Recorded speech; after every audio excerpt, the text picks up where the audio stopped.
What is up, comic fans? My son just gave me water. Welcome, my crypto comic compatriots. So, we are back with another edition of the Crypto Comic Couch. Lies. No, we're back. We're here. Oh, sorry. Yeah, that's accurate. Okay. Yeah. Accuracy. Where we try to break down the comic book landscape and let you into our world. So, we got some unboxings to do. We got some news to talk about. So, a lot of good news and a lot of news. So, yeah. More Hun news than anything, I think. What are you doing? I'm playing with my camera. What are you doing? Wow. What's up, Boo? That's aggressive, isn't it? He just called me Boo. I'm like... So, we are joined today by Crutchy. What's up? What up, hey guys? Crutchy, oh, he's white gloving it, so you know what we're about to do. Of course. I've saved, the last like 9 comic packages. Some of that sweet unboxing action. Yeah. I feel like we need like dirty music for this, like No? Could make go a little too far with that one. It should work. Yep. Might have. I say let's do it. What are they going to do? Censor us? Probably. So on top of that, we also got some comic news to go over. We've got some event news as well, if I'm not mistaken. We've got some Kickstarters that we're excited about. Well, we've got some announcements for future Kickstarters. Yeah, that's the way I'm going to word it. Yeah. And if you guys are lucky, Matt might dance. You're probably not lucky. Might be. Let me check in with chat here real quick, guys. T3 comes in to say hello. Hey, what's up? A lot of people don't know this, but when you write it with 2 O's, that automatically means you said hello. That's how 2 O's is pronounced. It's English language, okay? I didn't make it up, guys. Look it up, it's true. Nobody's Illusion says hello. How is everyone doing tonight? Got a smiley face in chat. We got, hey, hello, Crutchy.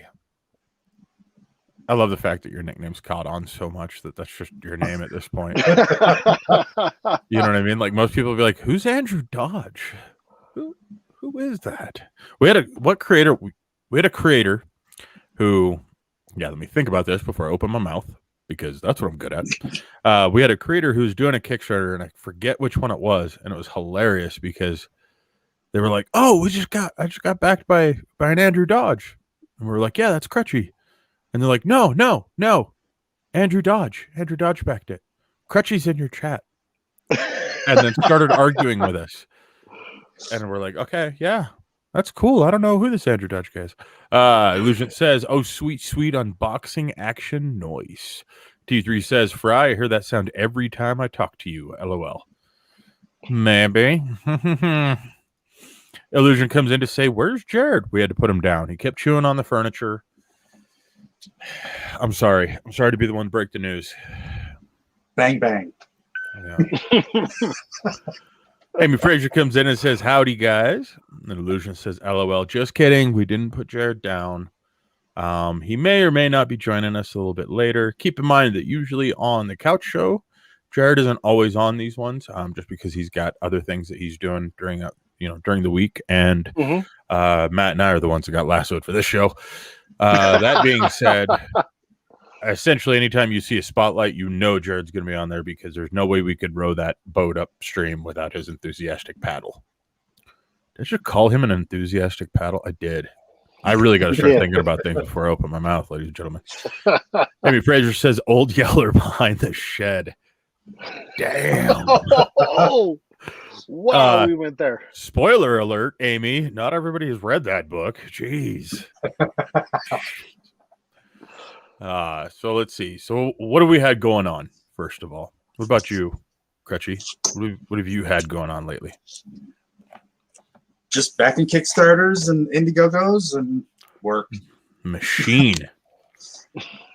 God. I bet you get invited to a lot of parties. Can't say that I've ever been invited to a party other than the couch. Hey, Sam. Can you believe that? They just pass up on all this Andrew awesomeness. That's okay. I have a lot to go around, and I'll just send it your guys' way. I just want to share this with you guys. My voice is so terrible tonight that my Alexa device just went off, and the voice of Sam Jackson telling me the weather. Let's see. Nobody's Loser says Jared Enthusiastic Paddles should be his screen name. LOL.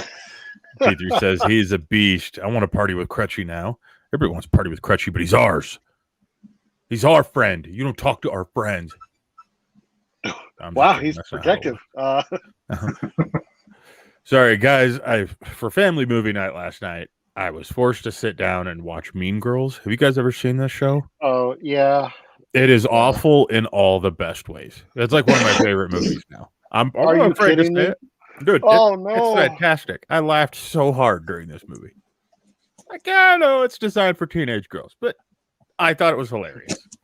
Like the one part where the dude's like in the crowd, he's like, "She doesn't even go to school here." You know, I laughed so hard. It was ridiculous. Nobody's Loser comes in with a new hashtag for us: Party with Crutchy. You know what? We should do that every time Crutchy makes an announcement that he's beat me on a Kickstarter campaign. Yeah. You just see Party with Crutchy coming in. T3 says, laugh my ass off. Amy Fraser says, there's enough love to spread around. That's right. It's like love jelly on toast. Oh, boy.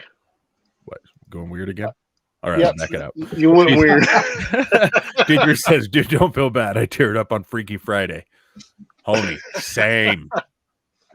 Dude, the part where the mom's like playing the guitar off stage. You guys remember that one? That was good. Oh, Yeah. boy. No? Nothing? God, guys. Amy Fraser comes in to say, love multiplies, not divides.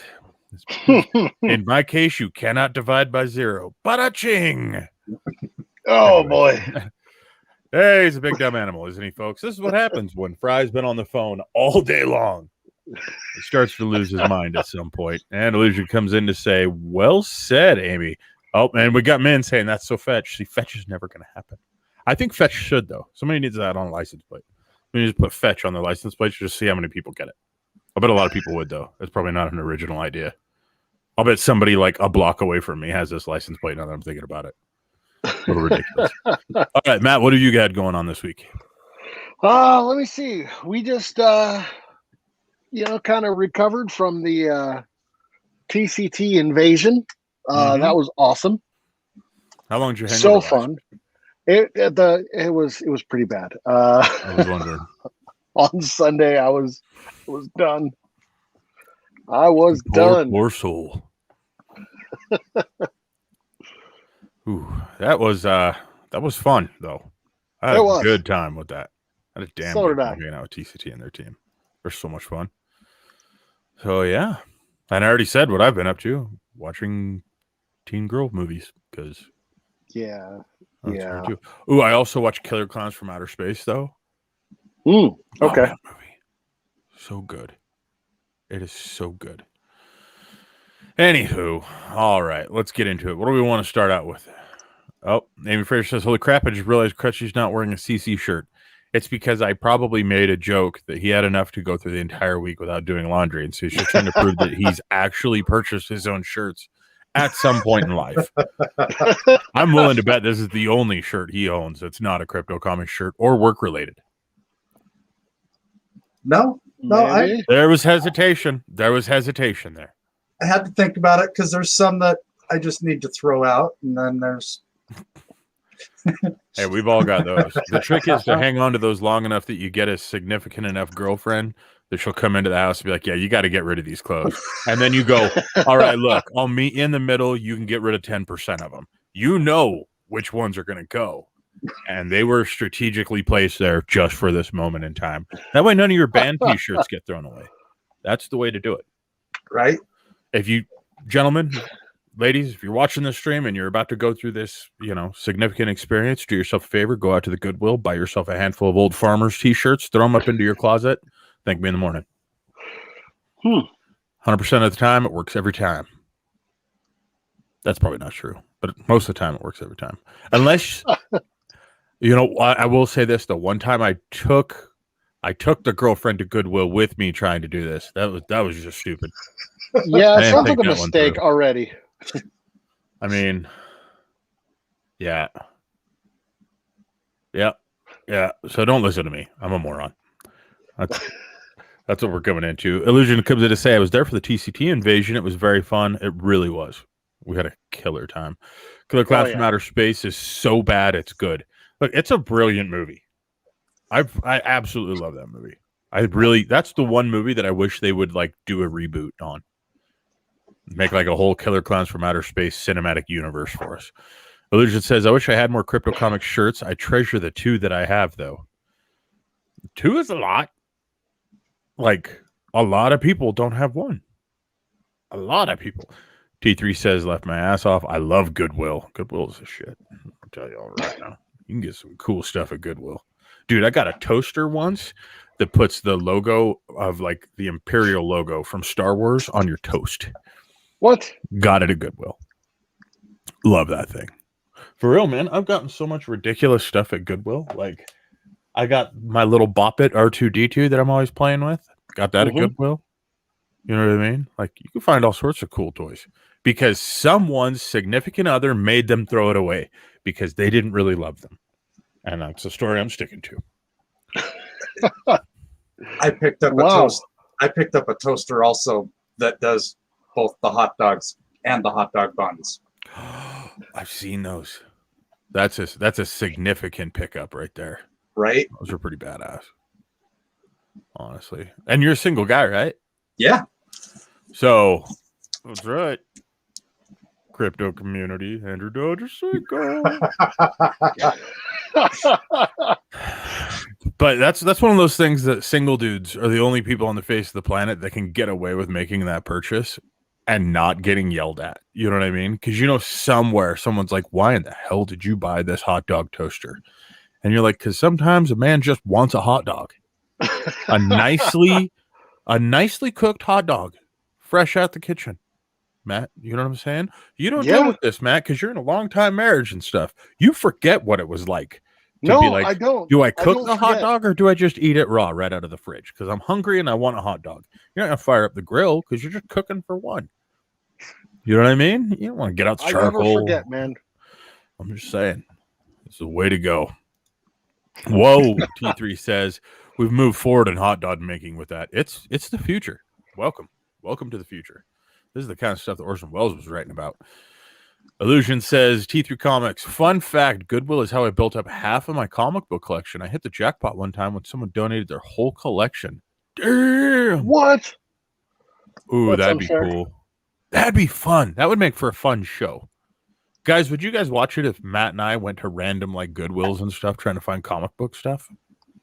I feel like that would be fun. Yeah. I feel like that might be something that people would give a crap about. Maybe not. People watch us wander around drooling on everything in Mile High in Denver. Why wouldn't they do it at Goodwill? Yeah. T3 Comics says, that's awesome. JD Smith, Digi Artist is in the house. What's up, man? Says, there are times to raw dog. Straight from the fridge is not one of those times. I got to learn to read his comments before I read them out loud. And Illusion thinks that he's the greatest comedian. All right, so what do we want to head out first here? Let's see. I don't know. I got something going on real quick. I'll have to share with you. Okay. In a little bit. I'll share it in a little bit. To share it in a little bit, why don't you just share it now? Because I'm still working on it. Why are you working on stuff? Why? Fine. You know what? I know Andrew Dodger's about to supplementally kick my ass as far as crowdfunding campaigns go, but I have one. And I will add, I love this. We can tell exactly who it comes from because you see writing on the package like this, which is nice. Mark May, sorry, ladies and gentlemen, always writes in giant letters, Fraggle. Okay, it's fragile. We know. So I am going to throw this out there. Unfortunately, this is the first time that I've got one that didn't have a custom Mark sketch inside of it. But Really? I'm kind of thankful for that because I have no idea how I'm going to frame the other ones that I've already gotten from him. And I got my copy of, oh my gosh, I'm about to bend it.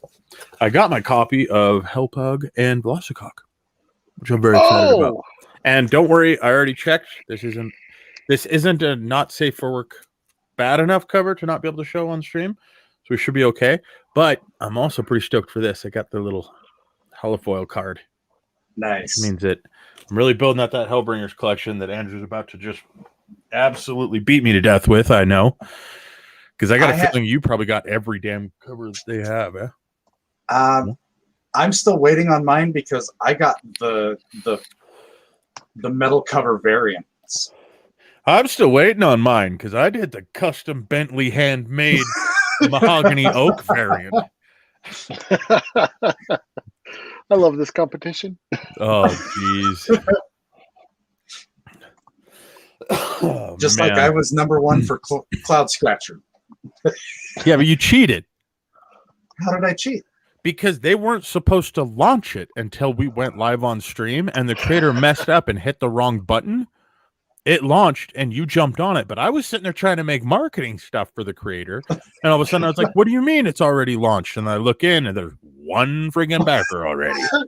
And I'm like, what the hell? And then what's funny is that their team goes, hey, this is awesome. We had somebody waiting. And I was like, that's Andrew Dodge. He wasn't waiting. This is a challenge. You guys don't even understand. You just gave him an opening and he hit me in the face. And of course had to plaster it all over Facebook too. I saw that. Yeah. Actually, that's how I found out that his campaign was live. I was on the phone with him. And you had backed it and then literally rubbed it into my face faster than he could even say that he had just launched it. Okay. So let's see here. So, Crutchy, you want to go into your Kickstarters while Matt's waiting to showcase whatever it is he's working on? If it's a severed head, I'm going to be very upset, Matt.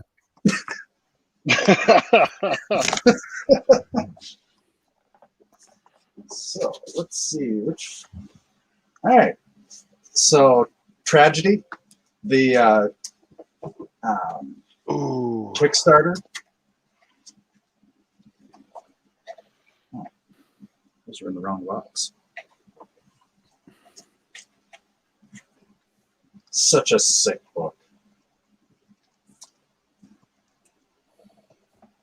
Ooh, which cover was that? Oh, that's cool. Oh, that's the one I want now. That's what we're going to refer to that one as.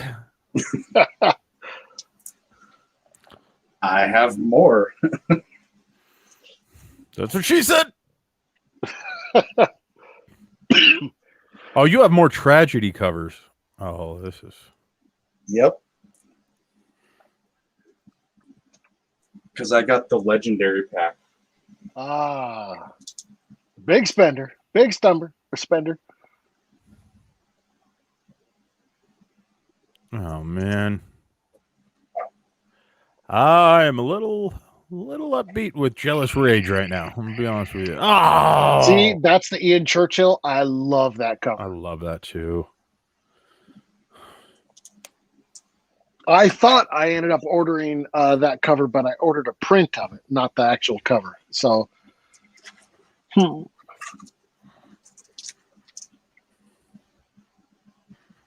nice.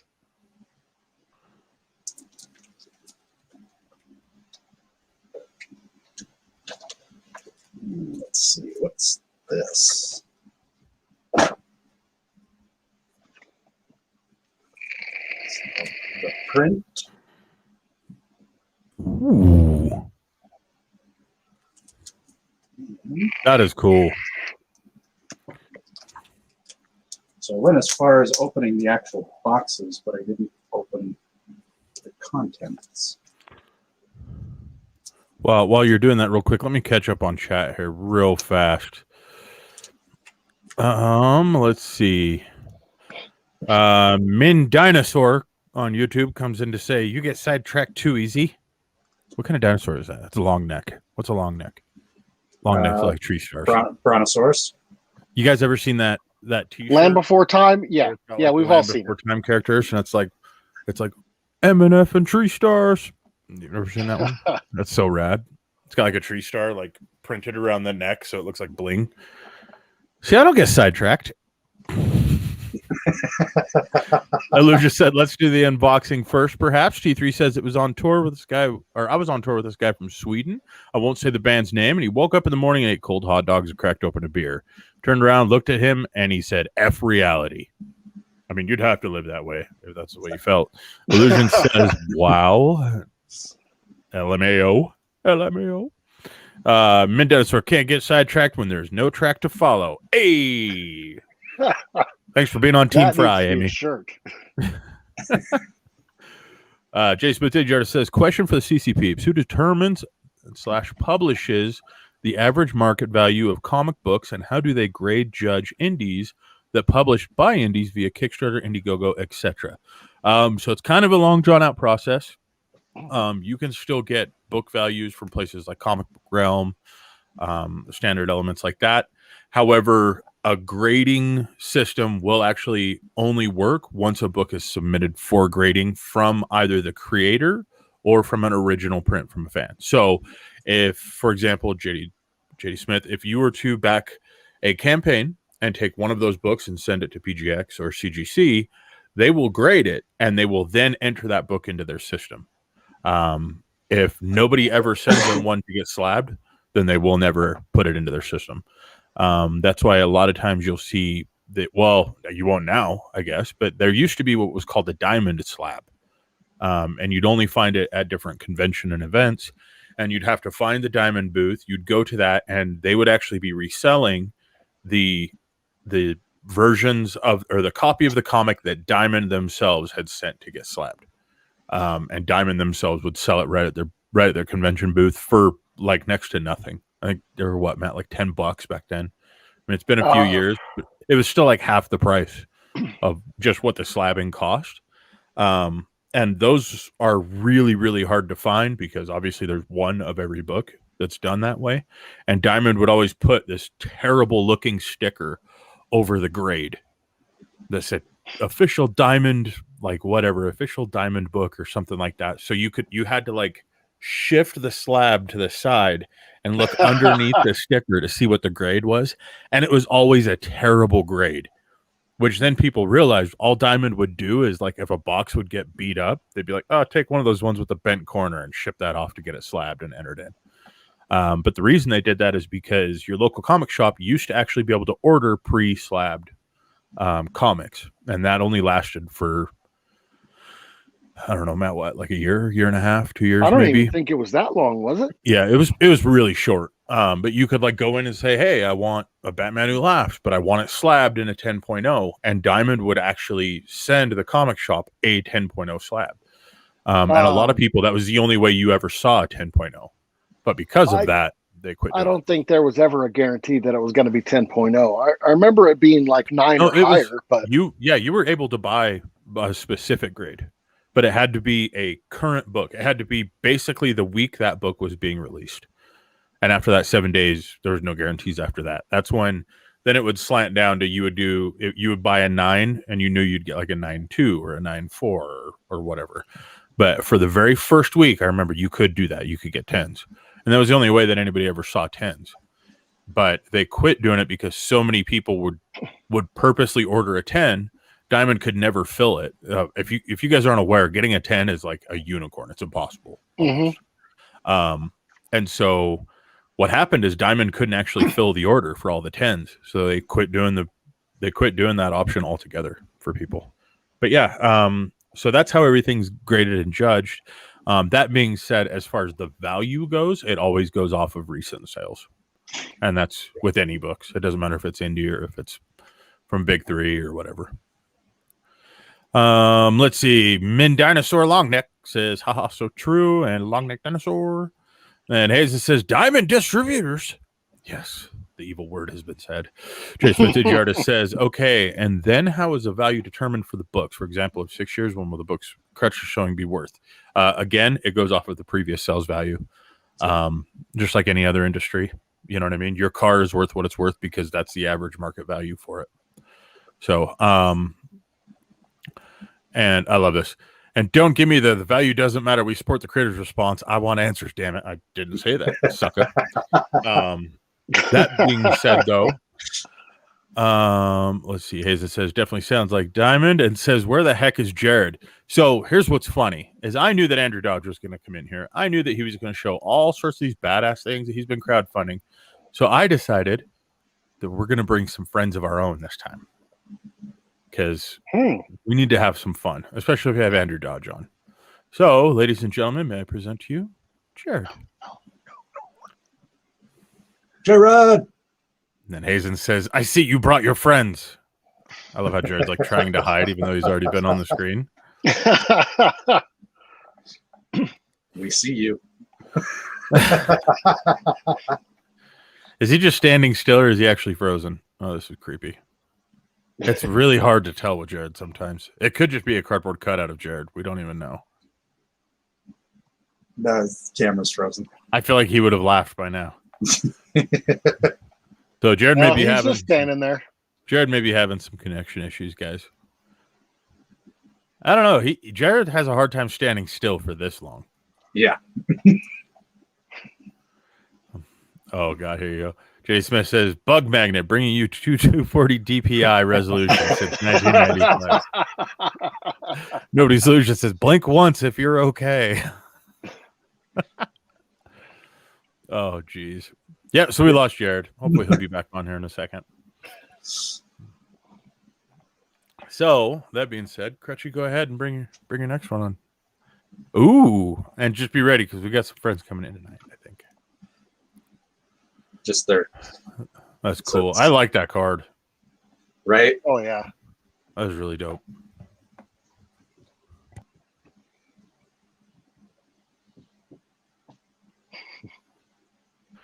Yeah.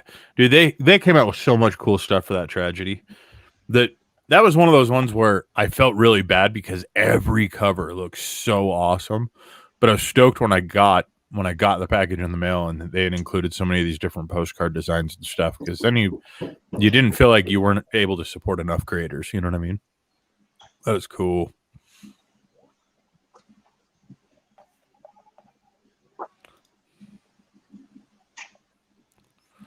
Sweet.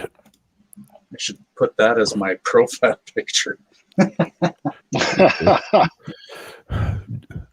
That's funny you say that because it's been Jared's for about 3 weeks now. Oh, really?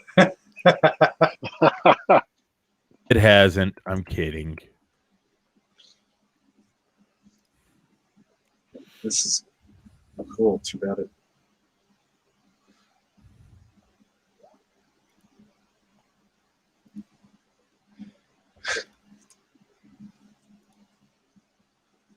Wow, did these things ever end? That's kind of how I felt when I was opening mine. Jared's internet cut out on him, and then his first thing that he tries to do is call me 3 times in a row. Like, Jared, I'm on a stream, dude. I cannot answer your phone call. I don't know if you're watching this.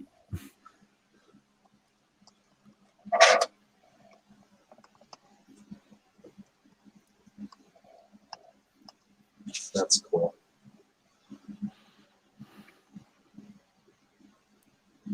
Oh, yeah.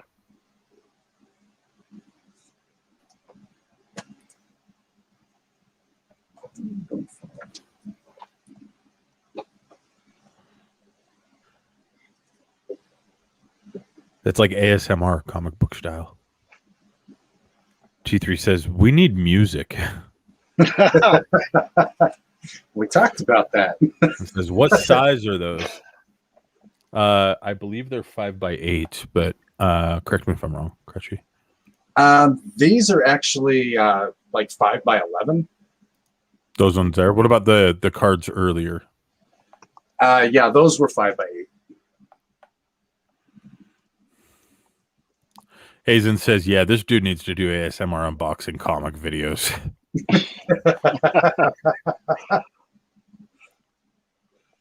All right, well, that's the end of Tragedy.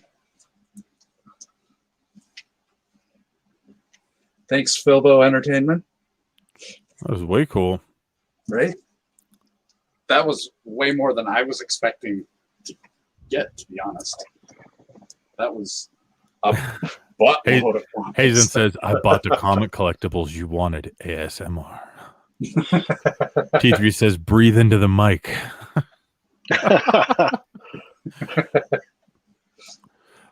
Jay Smith Digier says, before I forget, props to Fry. I watch a lot of live streams. Fry might be the best I've seen at engaging with chat and keeping the pace of the show going.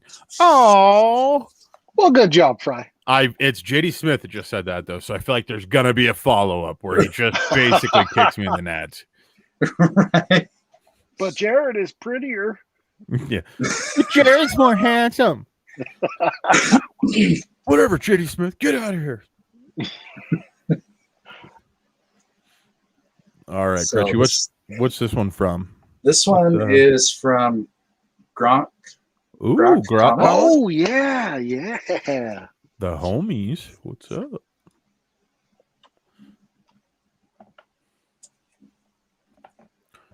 Ooh, damn. Is that the remnant? Oh, that's that cool holofoil one, huh? Yeah. Yep.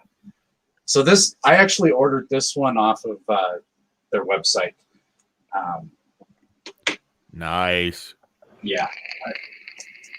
Dude, that's super cool looking. Right? All Oh, that extra foil and just really makes it kick out. Hey, Matt, will you do me a favor when you hit your vape, bro? Just mute your mic. It makes it look like Crutchy has got like the Darth Vader helmet or something in the background. Because we're all focused on him and you just hear.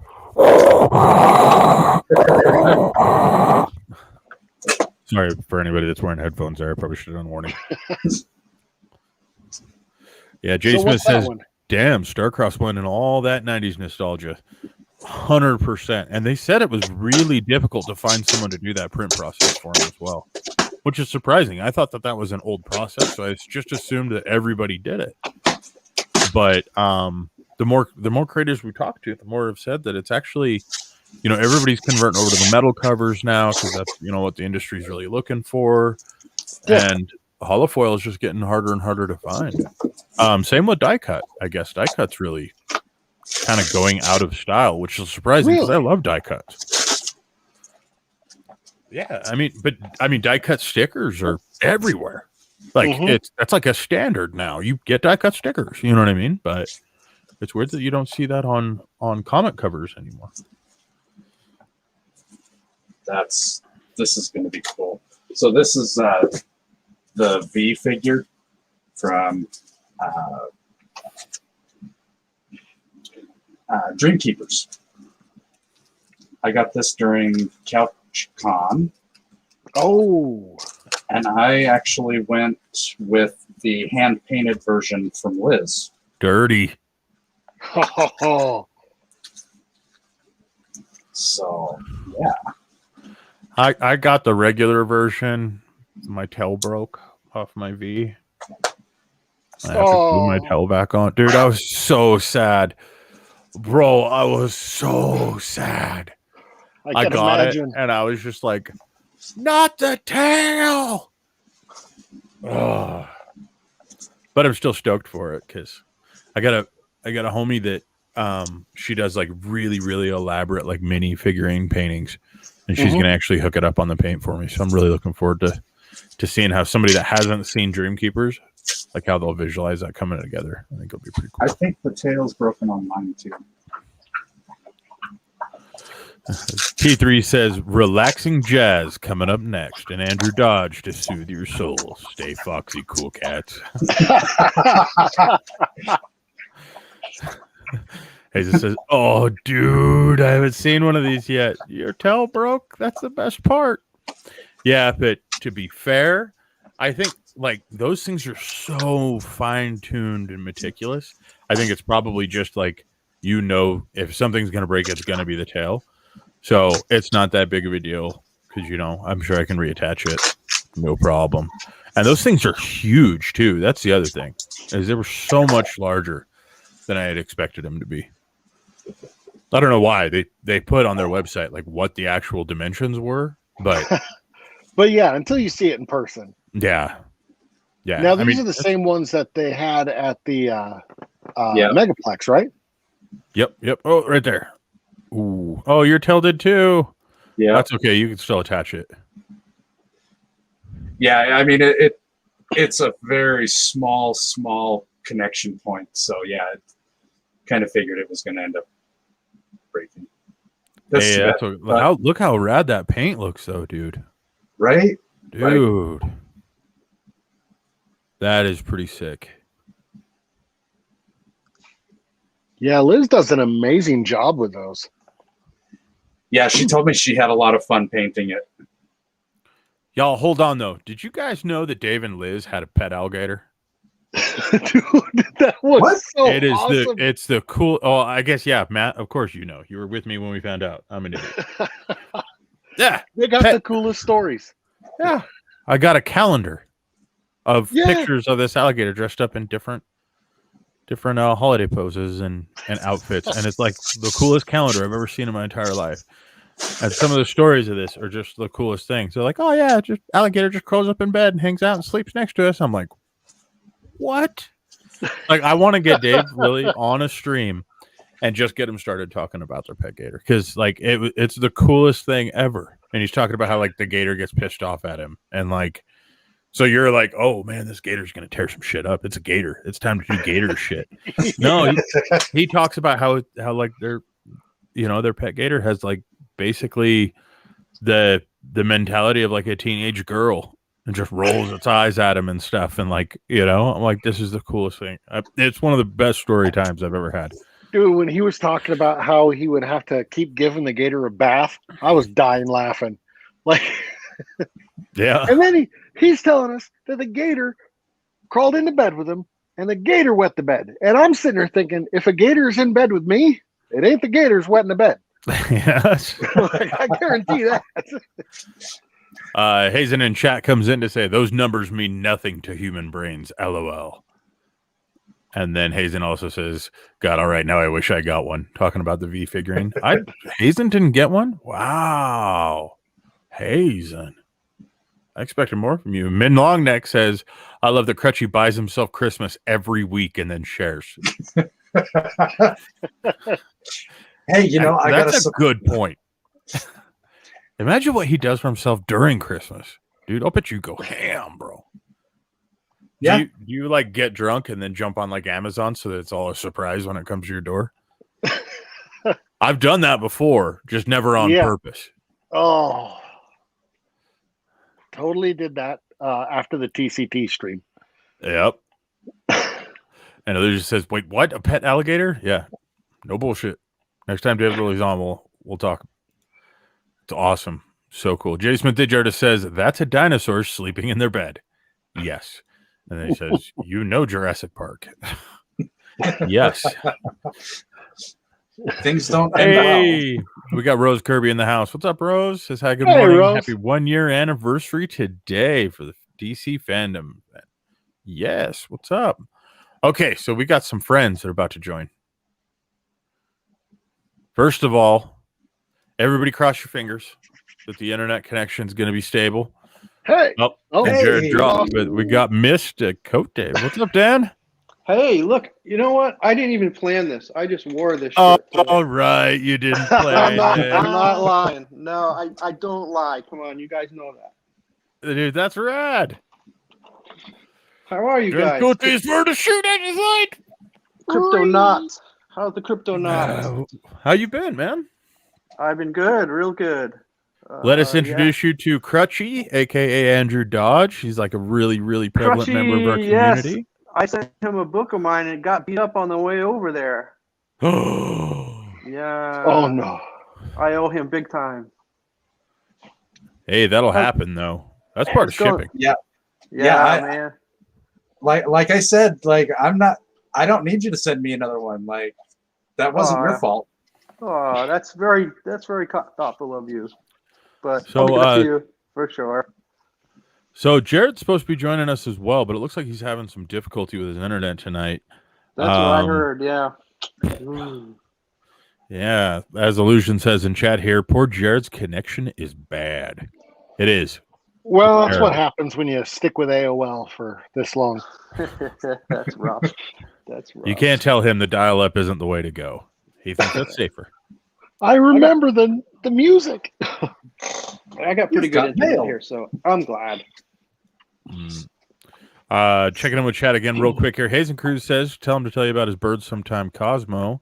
And I didn't get a V figurine because they belong with the fans. I wanted them to all have first pick of those.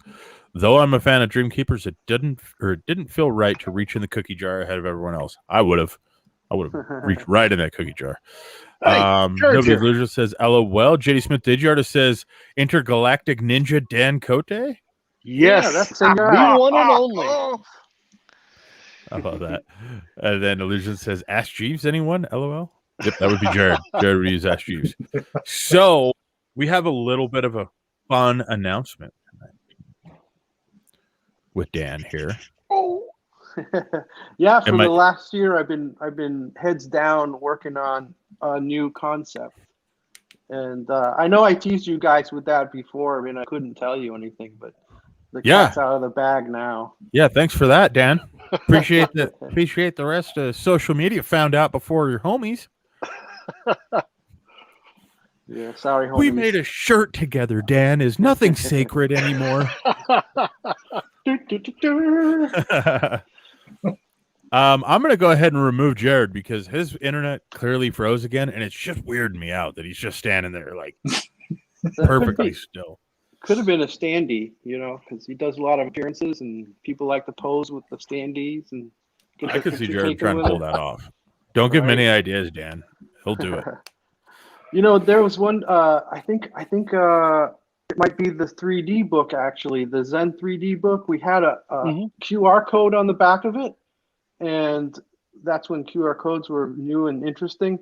And we went to Comic-Con, and we had the guy that gave us that code make a virtual standee. So if you read the QR code and you held the phone up, to your friend, you were to their picture, Zen would be standing next to them. It was wicked cool.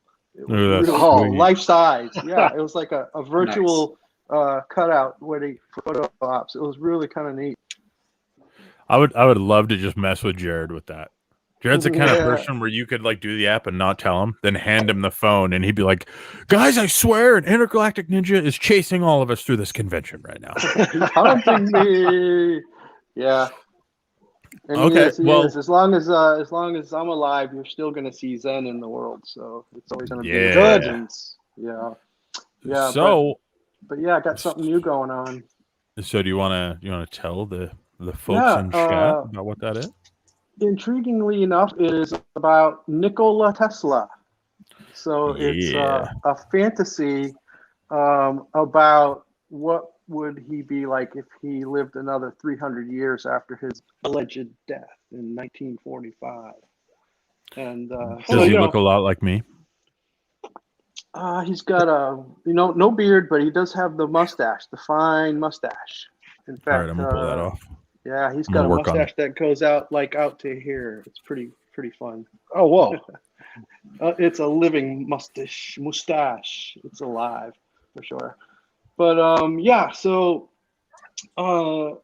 this guy who approached me who is really pretty obsessed with Tesla, and to be honest, I didn't know much about Nikola Tesla. I knew what I've seen in the documentaries and the cameos in the movies. He's talked about a lot, but as he wanted me to do a comic book based on this guy, and I was like, really, why? It's a scientist, inventor, dude. Why would that be interesting? So I started researching Tesla, and I started really, really liking Tesla a lot and relating to him. He was really a guy with immense integrity, and just really everything he thought of was pretty much for the good of humanity, which is incredible in the science community. You just have really, the more you look at this guy, the more fascinating he is. But anyways, the guy approached me, and I thought that really doesn't seem like a good concept for a comic book, because I like action and weird environments, and I'm definitely out of the box kind of storyteller.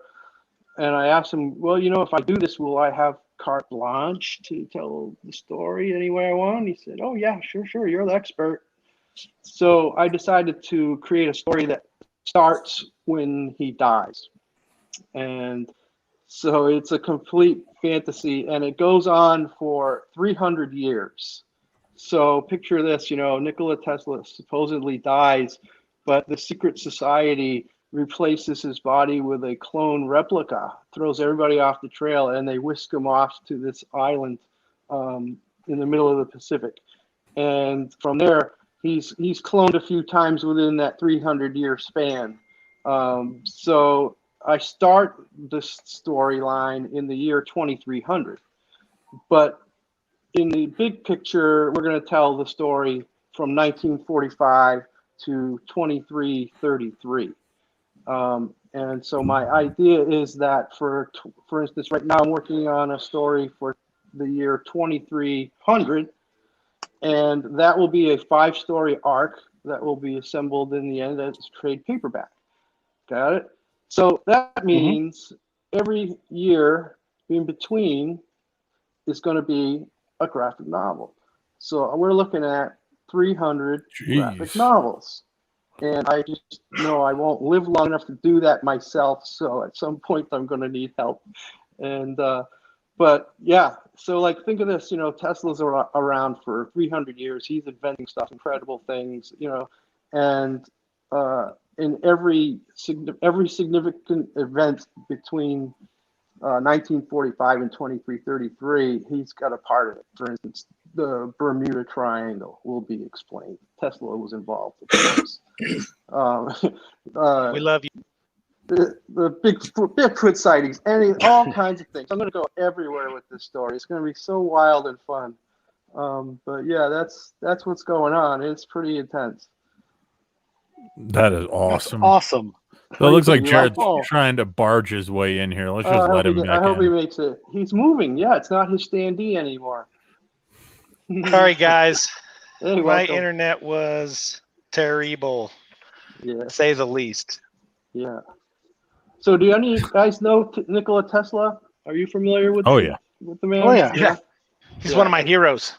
Oh, nice. Yeah, he's a lot of people's heroes. It's really amazing how many people really admire him. And, what I'm doing is by no means disrespecting him and his spirit, because it's the spirit of the man is embedded in this thoroughly. But it's going to be a wild ride.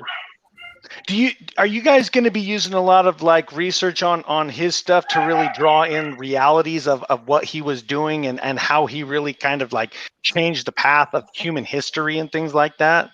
Yeah, that's the whole agenda. But I'm going to be doing it really subtly and very slowly, because I wanted to start the series in the future and make it really completely fantastical, and just get everybody's attention and know that this is going to be a very imaginative storyline.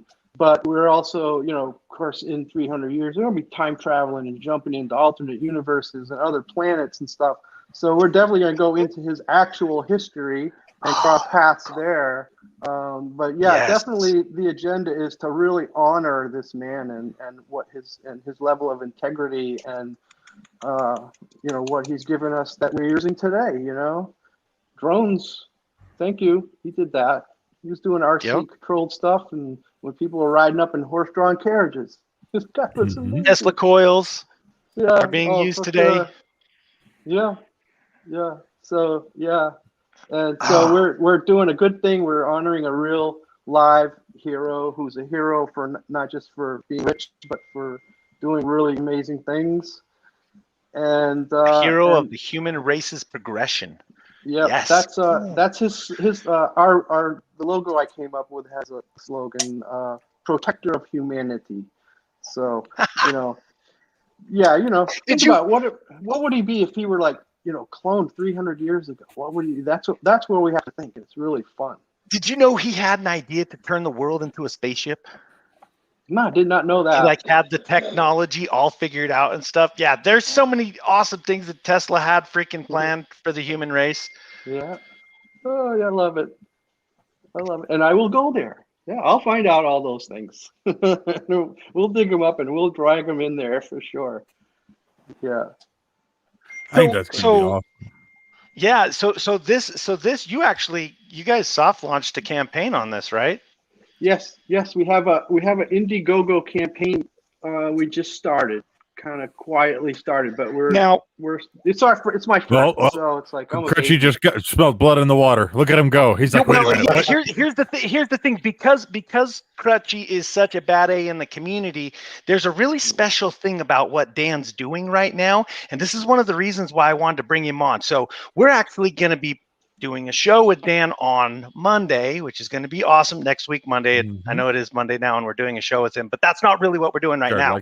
But yes, so check this out. So there's actually a really cool thing that's going on with Dan's campaign right now, and we had to get the word out immediately for our fans in our community because now, Dan, do you want to explain what's going on for the people who pledge now to your campaign versus when you do your hard launch on the 30th?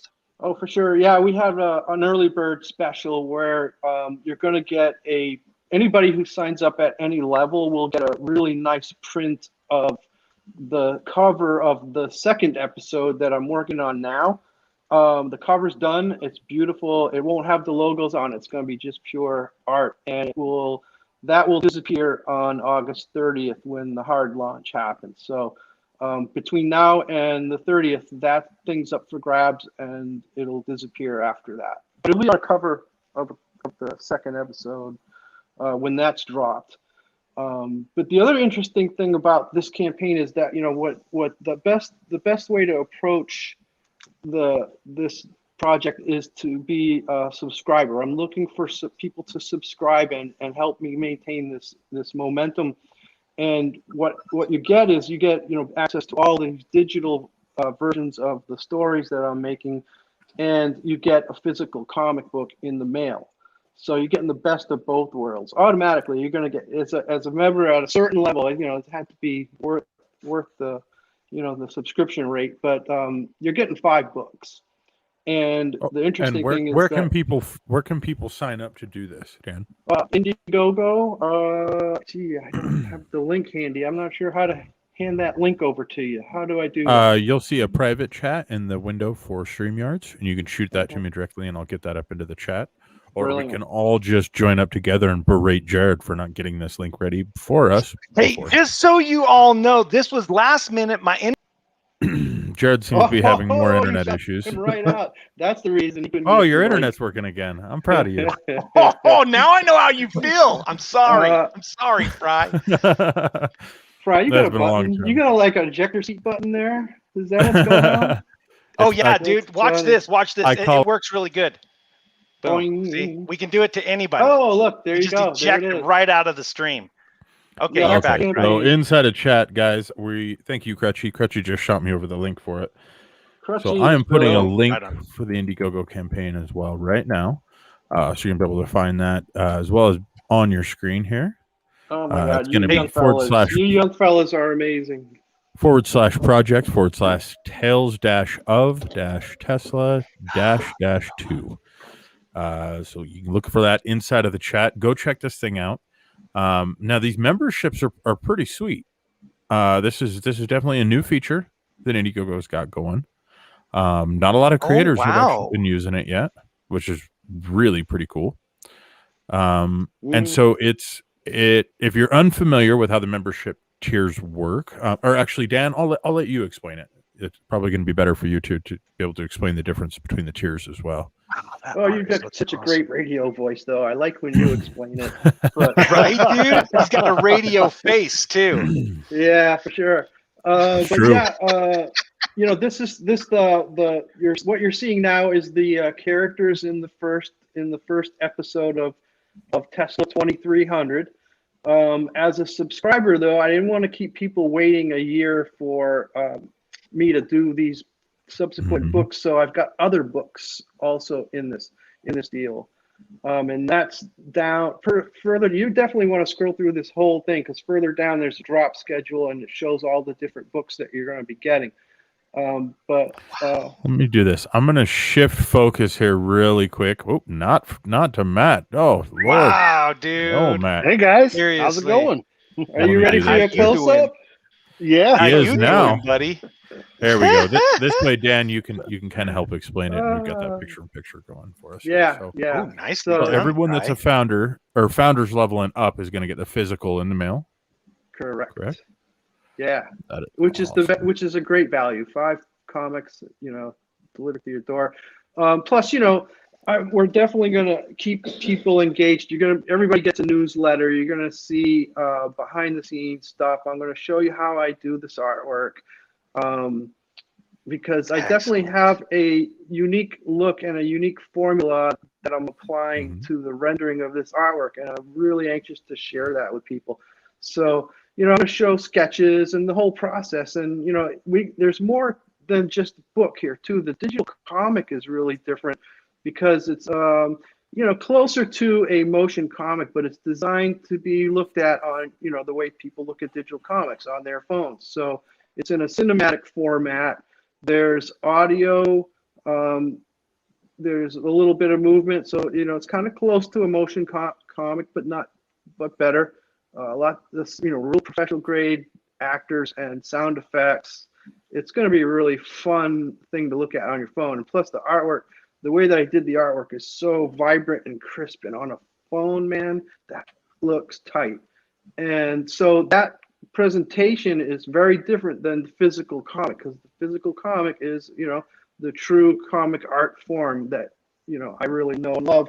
And so I build all of these books there first and then bust them up so that it looks good on a phone. I really want I want the experience to be really I want you to be able to just eat that artwork up. It's like my namesake, eye candy. It's eye candy. Speaking of artwork, go full screen real quick on the artwork. Quick, hurry, Fry. Yes. Camera 3. Lord, Matt, chill. Way prettier than Jared, me. chill.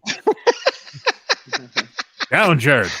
Did you just call me Jared? It happens. Okay, I call my kids the wrong names too. I get told I'm like a kid, but I don't believe it. No, go back up, Matt. Go back up. Go back up. Let's just see that. See, Dan has such a unique style. I really wanted to freaking see that with this book. And that was okay. Now you can start scrolling down nice and slow. Thank you. Yeah. Perfect. Are those guns? They are. Yeah. He's got guns leveled at him from all sides. I love that. Down to earth. Well, let me check in with chat here, guys, because we're falling behind, and I got to make sure we keep caught up on that. So, hey, guys, you guys are gonna hate me, but me and Dan got to bail. Oh, we're out of time. Oh, okay. Dan, unless you want to hang out with the boys. Dinner awaits. So. Oh, yeah. So I'm sorry, guys. I made a promise. Sounds good. Thanks for letting us hang with you guys, man. Thanks for coming on, Dan. Really appreciate it. Hey, yeah. Thanks for having me, you guys. Anytime. I love hanging out with you guys. Hey. I'm going to hold you to that. You know that, right? Yeah, please do. I'm here for you. Yeah. Run, Dan, run. Wait. How's things going with crypto? I want to know you guys are really cranking. Kicking ass. Yeah. Oh, yeah. Nice. Yeah. We're trying. We're doing our best. We try to do. Yeah. I haven't been here in a while. I apologize. It's because I've been, working so hard on this. Hey, we wouldn't have it any other way. We'd rather you be working than talking to us. We don't get cool comic books when you're hanging out. Look at them. Yeah, and you are doing some incredible stuff, Dan. This is fantastic. So yeah. Don't worry, Dan will be back Monday, guys. Next week, Monday, not this Monday, obviously. But bye. We'll dig deeper into it. All right. Promise. Right on, man. Thanks, guys. See you guys. I'll see you.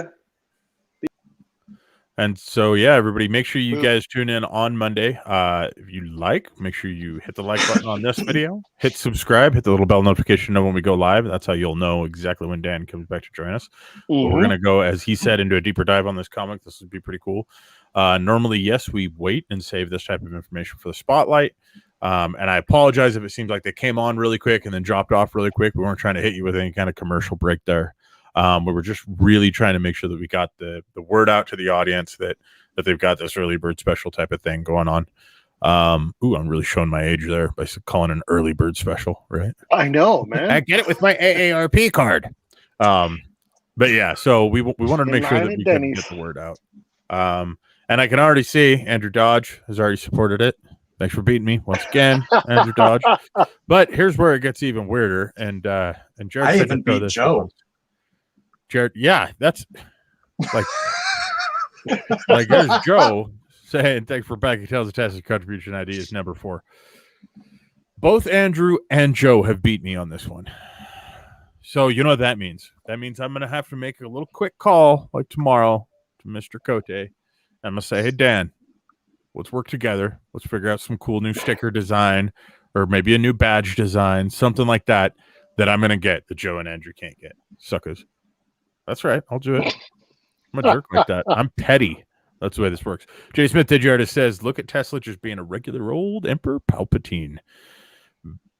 Kinda, yeah. Rose Kirby says, hey, I thought you might do a special Nobody's Illusion Myself Toxic 1 year after DC Fandom event with a special badge. So we thought about doing that. However, the system's also going to award you a special badge because you've been in for a year. So you should be on the lookout for that. It might not trigger immediately. Sometimes it might take the system a day or two to make sure it triggers, but keep an eye out for that. That being said, we have talked a lot about doing the Walmart Alfred badge. I think maybe we need to bring that up, but we're going to have to figure out a good way of throwing that into the system. You know what I mean? But thank you, Rose. And we love you to death. And thank you for being around for a year. I don't know how you can deal with me for a year. Between you and Illusion, that makes 2 women on the face of the planet that have been able to do that. You know what I mean? So Illusion says, live mouse, so poor Jared. I can't say I love you. Haha. Yeah, he couldn't say he loves you. Jeff Fraser says the test story sounds excellent. Illusion says, yeah, Jared's back. And then he's gone again. Sorry about that again. Illusion with the little Twitch emojis there. Rose Kirby also says, just want to say full bloom sturgeon moon because it's a full moon, blue moon. It's a third moon, and the sturgeon is the name of this month's moon. Good Lord. I don't know how people can keep all that stuff aligned. Have you ever noticed that when somebody does something crappy to someone else, they blame the stars on it? Like, it's because I'm a Leo. No, Janet, it's not because you're a Leo. It's because you're being a jerk. You chose it. Yeah, I mean, geez. Illusion comes in to say, this looks so rad. The artwork is like nothing I've ever seen before, and I read many a comic book / manga. So one thing about Dan is that his art style is absolutely his own art style. Oh, yeah. And what's really cool about that is the reason it's so different is because he uses mixed media to make comic books. And very few creators can even deal in mixed media, let alone use it to make the stories. So, I mean, he does everything from digital to airbrushing, like old school airbrushing. Mm-hmm. He does like hand-laid foil, and then he scans the foil. Do you remember how you were telling us about that, Matt? Yeah, that was so cool. The foil with like an old school scanner so that it'll be all pixelated and like wrong. But it's like it's the type of image that would be very difficult to even replicate with like Photoshop or something like that. Like he uses a little of everything. His iPad, I remember he was like the first creator that we talked to that was like, you know, going crazy because he got the Apple Pencil and was just going nuts with it. I mean, he's sick, that dude. And keep an eye on that campaign because a lot of the stuff that he does ends up becoming industry standards like a decade later. I mean, yeah, he's before his time and consistently he has been just for, I mean, we're talking like 30 years. You know, this guy, he was the first indie creator that I ever really even heard of. And I've been following his career ever since. And oh man, he's actually the first indie comic that I purchased. Oh, okay. Cool. Nice. Oh, you should have told him that. Why ain't you telling that when he's on the stream? Make him cry. Make him want to come back here once in a while. Jeez, Scratchy, come on. Didn't have a chance. Everybody was talking. Okay, now Matt's bragging that he's number 5. Whatever, guys. Whatever. and it's already at 65%. Nice. Nobody's Illusion says, take care and stay safe, Dan and Jared. And also says, whoa, that sounds cool. So yeah, on next Monday, we'll be doing a spotlight show again with Dan. We've done a spotlight before, but we're going to focus on what's new with Dan. You know, obviously there's always something new with Dan. Something new. But we've also got some other things in the mix that nobody's going to really know about until they release. that we're working on with Dan. Some pre-recorded goodness, some golden gobs of love. Ooh, I should really reword that one. Anyways, Yeah, you've been on a roll tonight, haven't you? dude, it's y'all. I literally from 10 a.m. this morning until like what 5:25 in this afternoon, this evening, I was on a phone call at least the entire time. Like I am not ashamed to admit this, guys. Today was busy enough that I use restroom breaks while on Bluetooth headphones. I just didn't have a choice. No, didn't even have a choice. No, didn't have a choice. No. Just saying. Nope. Gotta keep this ball rolling, man. We got a lot of stuff going on right now. So it's called the mute button. It happens. Hey, dude, I don't even mute, man. If you make me sit on the phone for that long, you're gonna deal with whatever comes your way. Everybody that works with me just knows it. I've talked to Jared before, and I was kind of confused because every once in a while he would just start grunting in the middle of the conversation. I was like, we're not doing this. Going back into chat, Rose Kirby says, I want to thank you all from Crypto Comics. When you're on, you make me laugh. You about my life. But look at Instagram later and tell us what you think on Thursday. I definitely will, Rose. Thank you. And then Nobody's Illusion says, whoa, that's dedication. Tell these guys that, would you, Illusion? Also, too much information. Okay, don't tell them that much. Yeah, we've got a lot of really big things that we're working on right now. So, unfortunately, I can't talk about any of them because they'd be too much fun for me to share. People get too excited about stuff. I'm not allowed to say anything. I'm not allowed to ever have fun. I swear. Speaking of which, Crutchy, how many other comics do you have back there that I'm going to be jealous of? I see something open. Oh, yeah. So when you had Joe Spicer on, I had to. Did you get a Timmy the? Oh. Timmy the Tapeworm. Tommy the Tapeworm is like one of my favorite characters. So much fun. If you guys haven't read that, it is in Crypto Comics. Go and check it out. It is an amazing story. Biblical Proportions number fun. 1. Ooh, that's a cool oh yeah. That's a good one. Oh, hey, wait, I have that one. Yeah, all right. Crutchy, good taste, dude. Dude, I've noticed that me and you end up buying the same book a lot of times, especially if it's like a limited to one issue cover. Ooh, Corn Dog. Oh, Corn Dog. Yeah, that's the first comic that I ordered from a Crypto Comics creator directly from them that was outside of a crowdfunding campaign. Nice. It was Corn Dog. I got mine signed though. What's up, man? Just saying. That's okay. Just throwing it out there. I'll get mine signed. Ooh, nice. Because I'll get all of them signed. That's cool. I love that cover too. I love that. Yeah, cover. that's awesome. I'll get all mine signed, he says. Whatever, man. Whatever. Ooh, that one's cool. Then, of course, it came Love it. with the star-crossed star. Nice. See, I'm going to have to just start getting tattoos of all these logos. That way I can beat Andrew Dodge at something.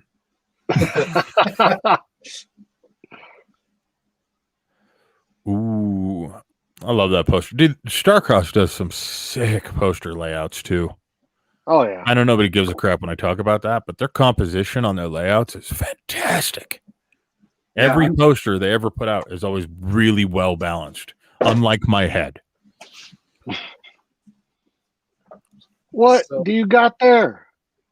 How many more boxes you got? What did I just see?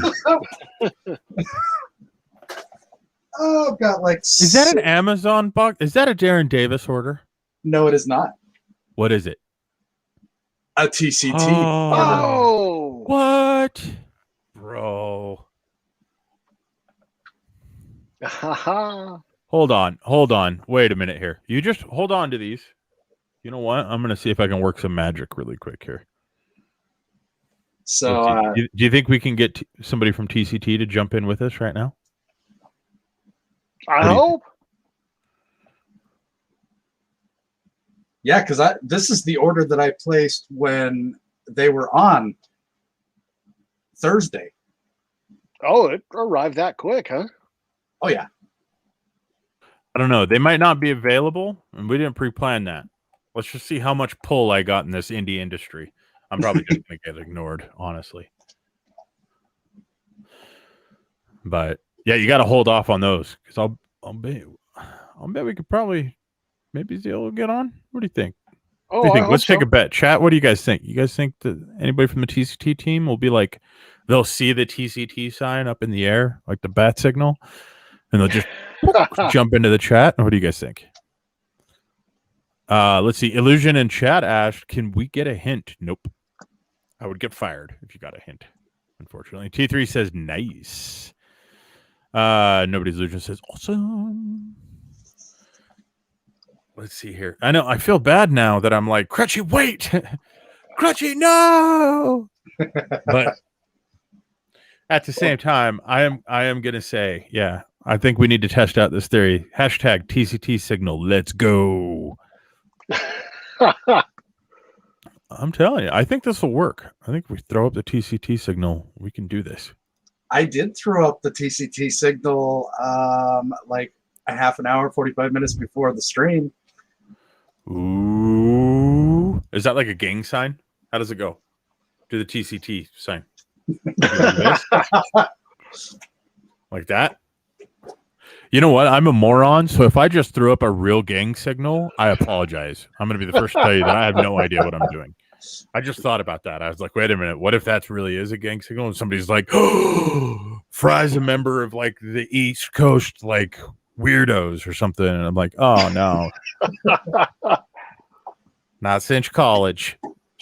Let's see here. T3 says, I was hoping Sarah would be there by tonight, but I guess not.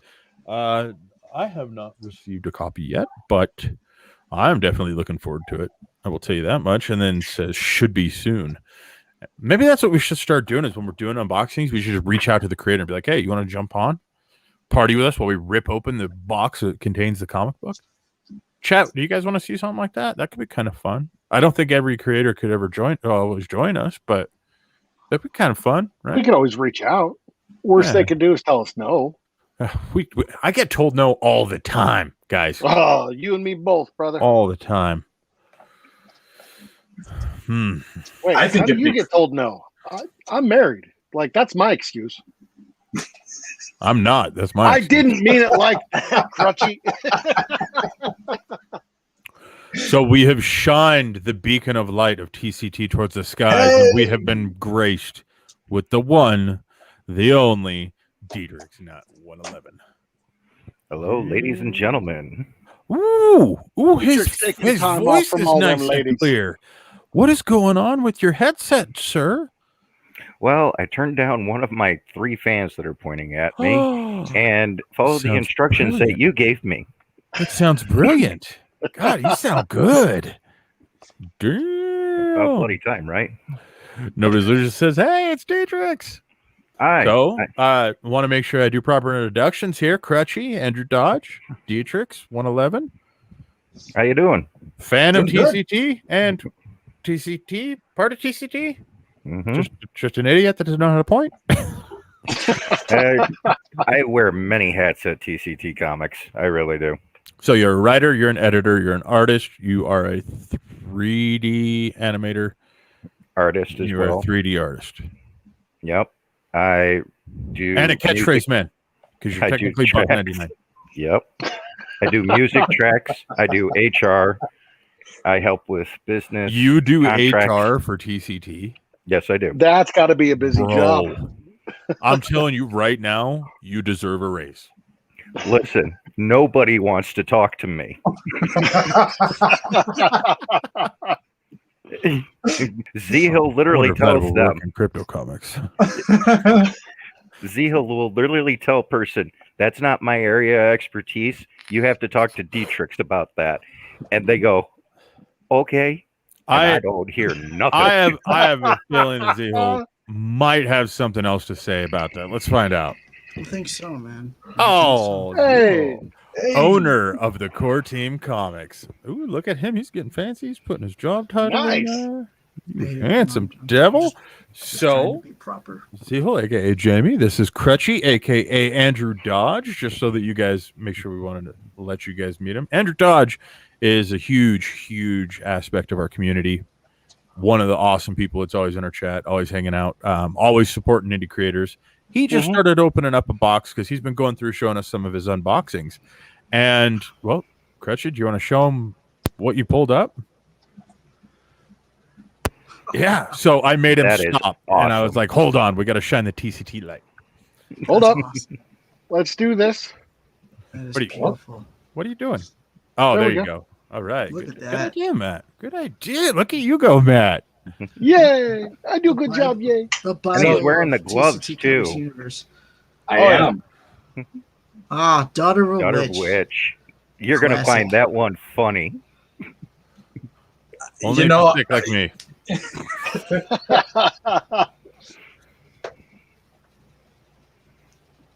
Haha, Nice. Tales from a Dark Mind. Absolutely awesome. Oh, and coming in on chat, we got T3 saying, hey, homie. And Joe Fraser saying, what's up, TCT? What's up, Joe? Good to see Illusion you. coming in saying, hey, it's Zeal. Hey. And T3 saying, hey, boys. Hey. Or how do you I think he would say it like, hey, boys. Nice. Darkest End. Look at that. It's beautiful. I just want to point something out. I don't have my copy of that book yet because someone lost it. We're not going to name any names since he's not on the stream right now, but still a little upset about that one. Nice. Oh, Hellbound. Man, they just look so shiny and nice. So shiny and new. Oh, I shouldn't sing anymore. With our comics and our front covers, we went with, Zeal and me decided on the photo paper instead of just the regular. I try to go quality, like as hardcore quality as possible for the fans out there so they can enjoy like something really like vast. Like I wanted to make like all this like really worth it, like impactful in your face when you first pick up the book. Dang, dude. Did you just like legit reach out and go, mine? TCT, I need it all. Is that how this worked? Is there a button on the site somewhere where it's like, have everything the Zeal's ever breathed on? It's a one of everything button. That's awesome. I love it. Awesome. So, that's the first time I'm seeing that cover on the photo paper like that. Edit is that's right. You didn't get your copy yet, did you? Sucker! Welcome to the club, Dietrich. It's probably lost somewhere in Steven's basement. Hell yeah! Horizon X and Z, baby. Oh. That's so cool. Love it. So, Andrew, did you get these off of the TCT, the Core Shop website? Is that where you picked that? That is awesome. Yeah. So when y'all were talking about it on Thursday last week, I just went through and just added everything that's available right now to my cart. So you did get one of everything. I did. Lost Souls, one of the newest book that literally legitly just came out not too long ago. That is awesome. Cool. All right, so I got to do it. I got to do the fan favorite thing. All right, TCT guys. If Andrew Dodge happens to be at a convention that you guys are at, you have to promise me to sign every one of the books that he hands you as to the second best Andrew. Thank you. Well, first off, they're going to get carpal tunnel before they get halfway through. You better rubber stamp this thing, boys. Yeah. So yeah, where can everybody else find your books, guys? You guys can find our books at tctcomics.com. Hit up the Core Shop. You'll find it right there, Core fans, and that's absolutely amazing. And, wow, thank you for the support, brothers. That is absolutely phenomenal. It is beautiful to see that. Crutchy, that's very cool of you, dude. I mean, it is. I'm gonna throw shade at you and make jokes just because that's what we do when you're in chat. But super, super cool of you, man. Thank you so much for helping support creators and stuff. Yeah, it's my pleasure. Really. I mean, yeah, that is awesome. I mean, when you get a chance to read through them, you're gonna love all the comedy in it. Yeah, so I actually picked up the first Unleashed back in December and absolutely loved it. Mm-hmm. Wow, man, thank you. So- That means a lot. Thank you. At this point, dude, you have a collection that's big enough now you can jump on a TCT stream and call out the core team. Like they're fans. Yeah. Mhm. You can. Like, what's up, core Our- team fans? Our core I am your fans- god. Yeah, you basically became a hardcore core fan. That's what we call our fans that are really into what we do, and they dive into the lore and they find out and learn everything about our whole TC Comics universe. And that's basically what you just became. You own all the books. That's phenomenal. Speaking of those fans, we got one right Hey, here. If you'd wow. like to read it. Oh wow, there we go. Holy crap! Speaking of, Yeah. Man, There they you just go. follow you everywhere. I love it.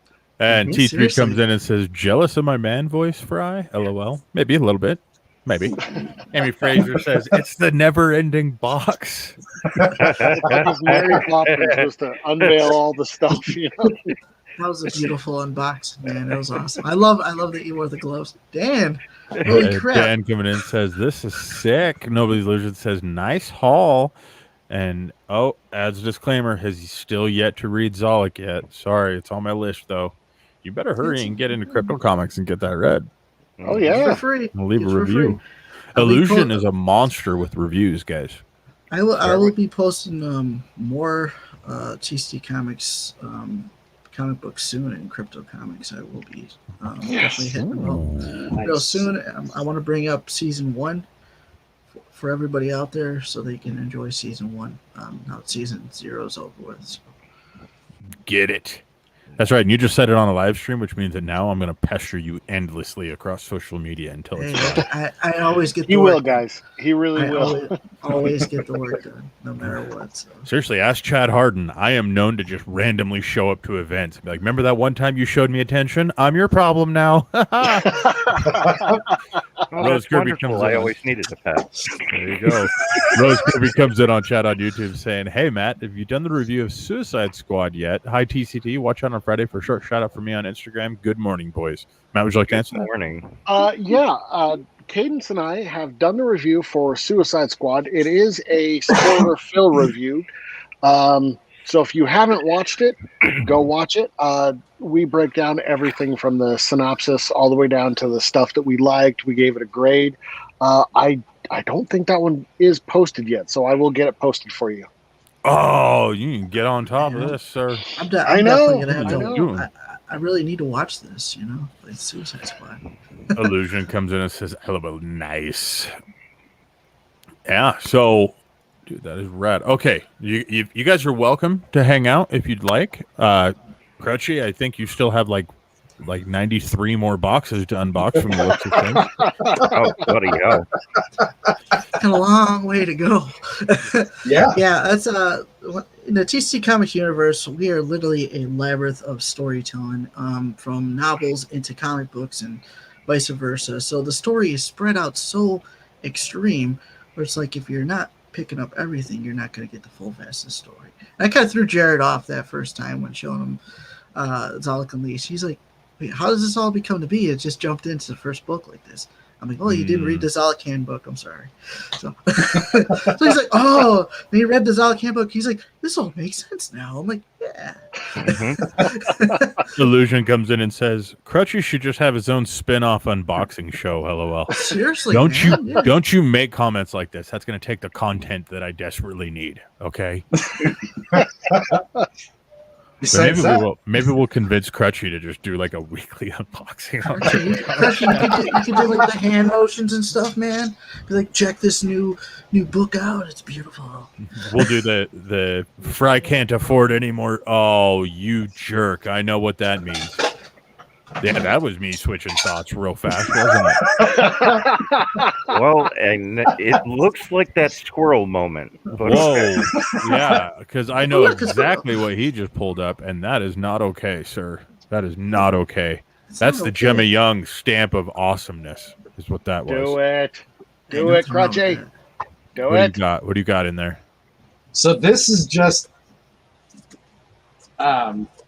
I'm gonna The first- snap if it's the original art that I didn't get. I'm gonna snap. it's not. It isn't. okay.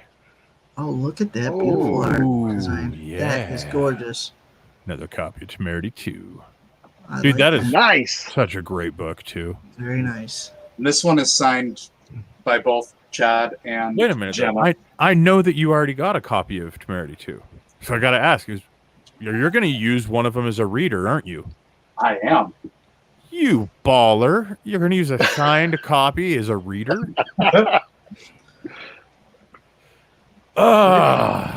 Chat, why don't you guys let Andrew Dodge know how you feel about that? Oh, I may not have to, actually. Oh, you're doing it, aren't you? Rose Kirby comes in on chat and says, "Hi, Detox. What'd you say about the Love Hearts Thursday night, Friday morning?" No idea what this means, Rose. I am so sorry. And Illusion says, "I love Temerity." Oh. So the first one was my first pledge. This one is the mystery box. Ah. Oh. Is that one signed okay. too? Okay. This one is signed also with gold and silver. Ah. Hey, Andrew, you want to do me a favor? Open up that last one that you just pulled out real quick here and flip it to page 22. Hold it up real close to the camera on the right-hand side. At the posters in the background. Yep. Yeah. I think it's page 22. Is it page 22, Matt? What page is it? I want to say it was either 22 or 23. I'm just saying. I think it'd be 23. You read it because it's right-hand side. Yep, I think it's 23. I believe it's 23. Anyways, you can see a couple of handsome fellas on a wall in the background. I'm just going to throw it out there, ladies and gentlemen. Mm-hmm. It's a thing of beauty. Oh, look at this. We got cat calling going on our channel now, too. Hi, Dietrich. Hi, Boki. I said that earlier. Boki, just keep posting hashtag Hi Dietrich. Oh, He doesn't gosh. have to do that. He has my direct email if he wants to talk to me. You want the phone number, Boki? I'm gonna hook it up. So I'm kidding, Dietrich. I wouldn't do that. Listen, they want me to do a fan zone. Oh, that's They not the want me right to do page. No, it is the right page. Oh, it is the right page. There it is. Yeah. Right there. Oh, that's right, ladies and gentlemen. That's good. Whoop. What? Well, not that, Matt. but that's also cool. Yeah. I hit the wrong button. My fault. Damn it. See, you did it too. There we go. Yeah. So right That's there awesome. is a picture of your handsome narrator and his faithful, trusty sidekick, Matt. Oh, my hetero life mate. I love being in comic books. Yep. Those of We're you who don't canon, understand this, that is like the ultimate cool thing. And so there's Temerity now. We're characters in TCT's universe now. Mm-hmm. Yes. Like, Well, twice you will be. I mean, at least. So, yeah, it's like it's so humbling for somebody as egotistical as myself. You know what I mean? You guys, Cadence and I are in top twos. I'm tossing Fry, Matt, and Jared all in a special scene, so you guys can. Oh, I love it. That's it. Is it Rise out, man. Starbright or Star? Is that right? Starbright? That's the artist name of that one, of that cover. Going off of memory, my memory's terrible, guys. I think so. Yeah. Sorry. Yeah, I love that cover though. That art style is really cool, and Those of course are the Princess Leia pinup. Gotta have the Princess Leia cover. That was like the first thing. As soon as they announced that, I was like, done.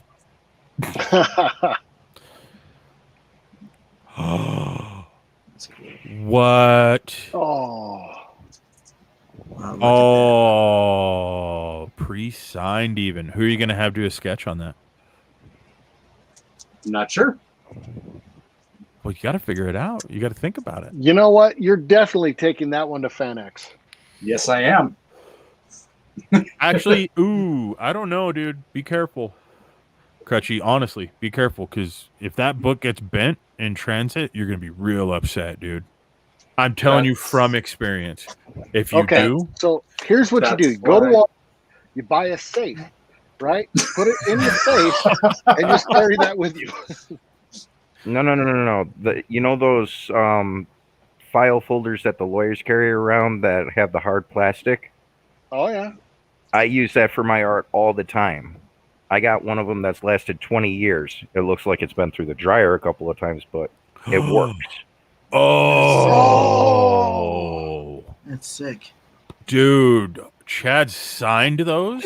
Oh, That's awesome. Yeah, so anybody that didn't know, Chad Harden of Temerity actually worked directly on the Harley Quinn series. So those are his books. Those are his books from DC, which is pretty rad that you got the sketch cover as well. Let me check in with chat here real quick. Love the Mountain Man. You know I had to check chat when I saw that. Nobody just says, wishes I was lucky enough to get into a comic book like y'all. We are very lucky. Very, very lucky with some really cool creators. Oh, the metal cover. You never know. That's one of the coolest covers I've ever seen. Titan AE?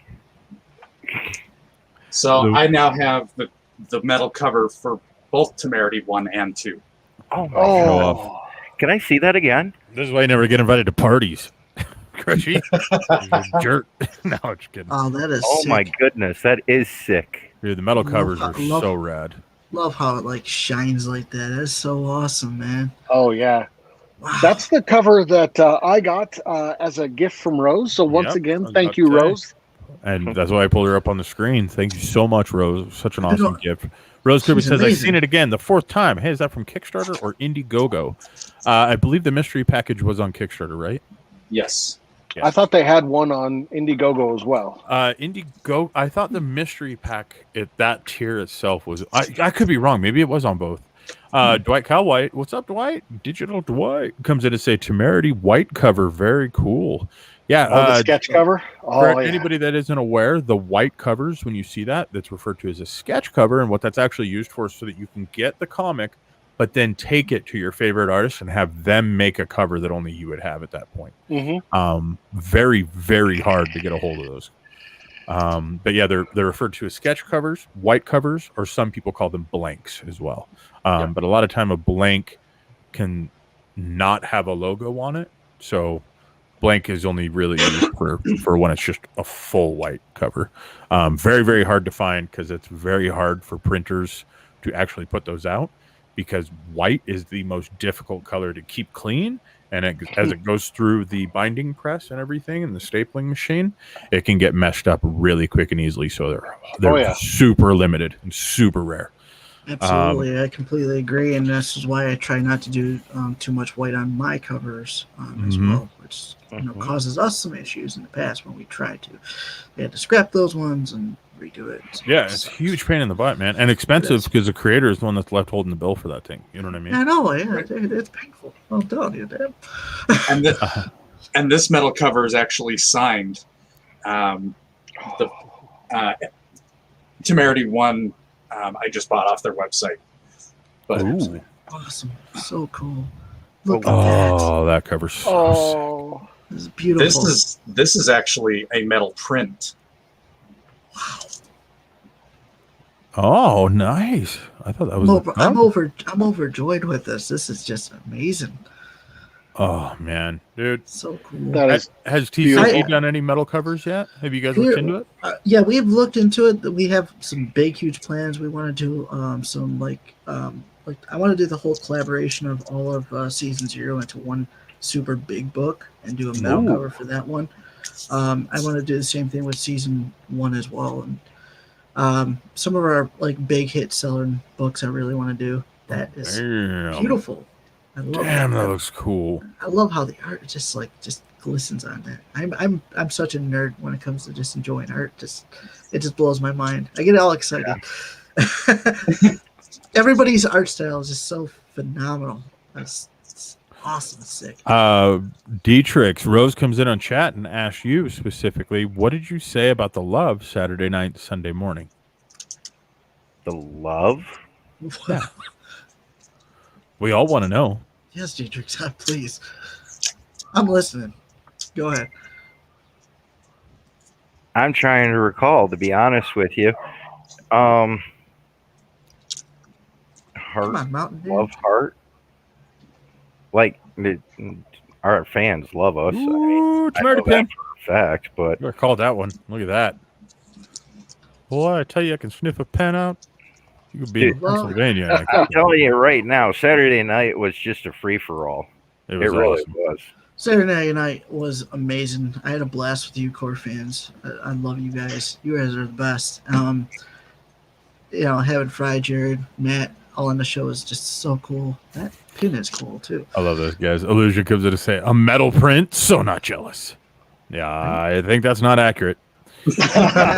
Amy Fraser says, that's a metal print of Gemma's Stormlight archive fan art. I effing love that piece.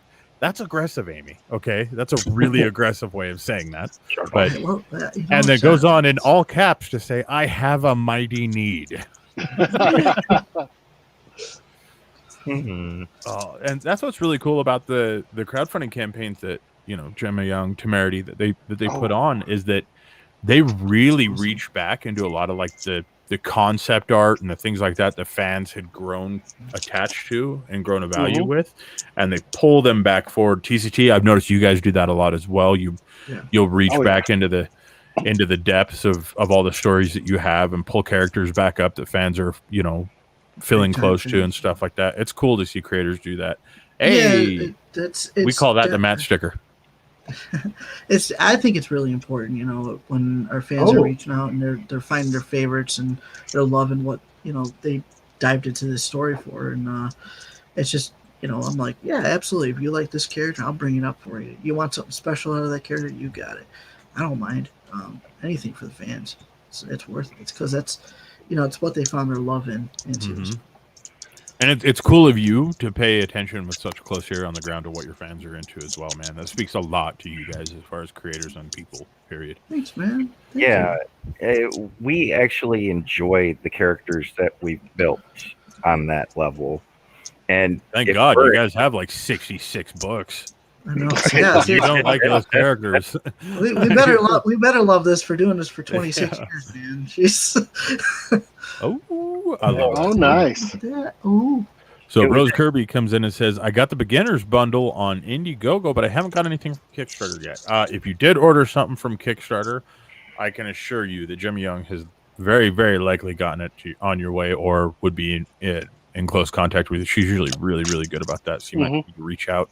That being said, Rose, keep in mind you are across the pond, and it is a pain for anybody stateside in the United States to get stuff shipped out. We had people that got things in like 3 days somehow, and then we had people wait like 4 months to get shipping on things that were sent out the exact same day. It's the craziest thing right now. It is crazy. I'm used to doing stuff overseas constantly with a lot of our fans out there and just sending you've got a big following in Japan, right? Yeah, huge following in Japan, all across Asia.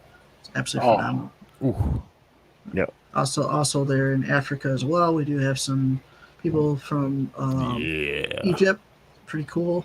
So it's sending stuff out there, and they're like, "Hey, can you sign me this?" I'm like, "Yeah, sure." So I don't mind. I don't mind paying for it. So it's worth it. It's like, you just buy the book, and I'll ship it out to you for nothing. Crutchy, I love you, man, but that's a Gemma Young Kickstarter or unbox. You jerk. Look at that. Oh. I was about to say, I knew you had something bigger inside of that mystery box than stickers. Dude, put that back up. I want to see it. Oh, is that an Evil-Lyn sketch? Yes. Yeah. Yep. That's Evil-Lyn, all right. So I just got done watching the He-Man series. Bro. Oh, we're gonna be talking about the He-Man series in a little bit. Hey, I'll jump on that with you. You should pack that on a plane and bring it to FanX in Utah. I'm sure it'll be fine. And then these are all a bunch of prints as well. Just nice. Still just sick, just so cool. Having prints like that. Another thing that I love how they do that with their crowdfunding campaigns is they offer those prints in order to supplement people who financially can't afford to back for every different comic cover. And so they do the prints. The only variation that they do is they leave the logo off of it. And so you kind of get that version trade dress cover, but in the print format so that people that are fans of the art can still afford to get all the art. I think that's awesome that they do that for the fans. Yeah, I was always wondering myself on like how all that stuff works because I have no clue. I mean, I basically I don't know. When it came to TCT Comics, I just funded it myself, and I was like, I don't understand all this GoFundMe stuff and all that other jazz. I'm like, I was confused by it. It's deep water. I'm telling you Oh, right yeah. now. I bet, man. Because I mean, I get requests for so much stuff, dude. Metal, Z-Hill, Oh, Dojo wait, pads, you stuff. gotta hold up, Andrew. You gotta make an announcement. You're switching publishers here on us. You can't Oh do- yeah. Okay, so Oh, nobody's me off. illusion. Nobody's illusion says, "Oh, so not jelly." And Rose Kirby says, "Normally at the end of my sentences, I put a little happy face with hands, a heart, or roses. I'm just wondering what you said, Dietrich, about Saturday." Oh, that's what. Yeah, she does the hearts and hugs and. Yeah. So Roses? earlier, her comment was Dietrich's 111. What did you say about the love? The love from the fans. Okay, I get it. I get it now. Yeah. I get it. It's like, Sorry, Yeah. Rose, it took us a second. It's kind of late. Yeah, one of our I was talking about one of our fans that we didn't have a chance to talk about the comment that she left, that she literally raced home. Well, didn't race home. She came home from work, turned on her terminal, and watched us with the Crypto Boys. And that was her thing right there at the end of her workday, showing us appreciation and love in such a way that we enjoy her company. She is a hardcore core fan, and we appreciate her. Absolutely. So there you go. And love Dietrich's. Wow. Keep these random Dietrich's comments good. That's so awesome. Okay, so now, Crutchy, if I'm not mistaken, you are switching over to Tidal Wave. Correct. Yep. Okay, so let's do these Tidal Wave ones. Oh, This is cool. Juliet and Romeo. oh yeah. I did a sick shirt design for that one that I never got a copy of the shirt from. I'm not jealous at all, though. Watch Fry die a little on the inside. I know, man. I'm not complaining. I got a lot of Crypto Comic shirts. She has more. And that's the problem I got with it. Apparently, I have 2 copies.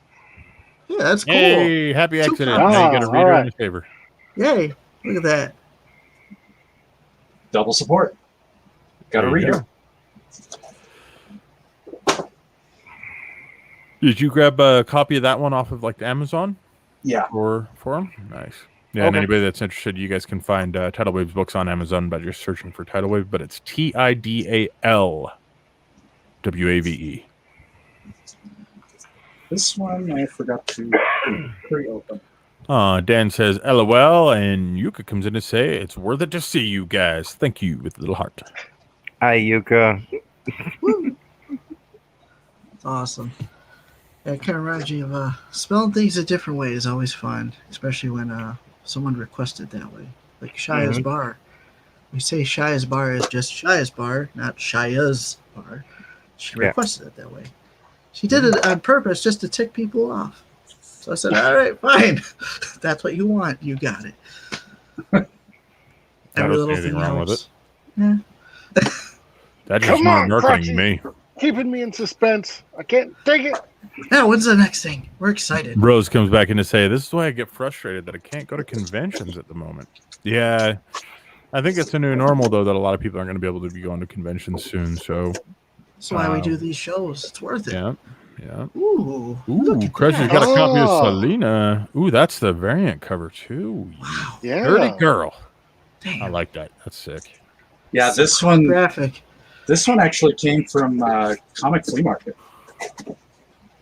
What? Flea market. Neat. That's interesting, considering I didn't think this Selena is actually supposed to release for another, like... Or no, it was only supposed to release 2 days ago. Yeah. I pre-ordered. So look okay. at that. He's a smart right. cookie. He knows. All right. I see how it is. Hey, if they're going to offer it pre-order, then why not? Hey, man, if you can get it early, why not? Most of the fans always get their books early before I even get my own copy. So I'm like, I never get my copy first. Never. Not once. What's funny is that Crutchy always beats me on crowdfunding campaigns, but somehow, almost always, I'll get my books about a day earlier than he gets his. Well, Crutchy's a beast over here. Oh, he is. He's a monster when it comes to crowdfunding. Got Wait, it. there's more boxes? But Like wait, there's more. Kickstarter has a Crutchy exclusive dashboard at this point, I think. You know what I mean? Where instead of books you've backed, it just gives them a link to Wikipedia. Ooh, the Wizard of Oz tribute. That's cool. Oh, Dude, I love the cover of that. That's so I like the art. That's really cool. I am really jealous of that one. This one just released not too long ago too. So is that one signed or is that in the cover? It's in the cover. It's in the cover. Cool. I was gonna say, Yeah. how in the hell they got Darren Davis tied down long enough to get him to sign something? Yeah, really. Hey, Matt.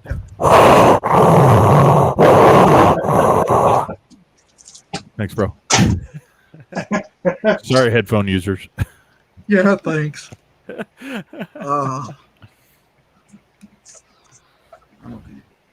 Oh man, do you have a Batman X-Acto knife like Matt for your unboxings, Crutchy? I do not. See, you got to get yourself some type of weird knife. Like I have one that's like a homemade, like crazy knife. Oh, you got a Gerber? That's a good knife. One of these days, I'm going to get the X-Blade. I want to make that into like a little pocket knife. That'd be awesome. Dude, there you go. That's the way to do it. I love this. Illusion says, "Rest in peace, headphone users." My apologies, Right? guys. Seriously. I'm sorry. What?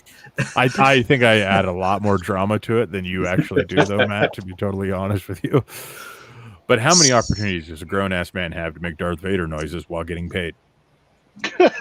True enough. You guys know me well enough by now to know I'm going to take advantage of the situation. You know what I mean? I don't know. I did an evil space coat that breathed smoke. There you go. Yeah, you did it so Okay, good. hold on. Let's see this thing. What? You want me to read out a 5 again? Well, you got to Yes. get drunk again. That's the only way it worked the first I time. know. That's that. You need lots of don't- alcohol. I don't remember the 100th episode at all because I was 2 bottles of whiskey in. Oh, that's it? That'll do it. Yeah. But Wow. apparently I did 9IO perfectly, which is a space goat with a breathing apparatus that shoots smoke. Oh. Okay, we're going to need to find that for a clip, Matt. That's what we're going to Yep, yep. I'm gonna have to look for that. Please. That was do on your this. 100th episode, you said? Yeah. 100th Yes. episode. Okay.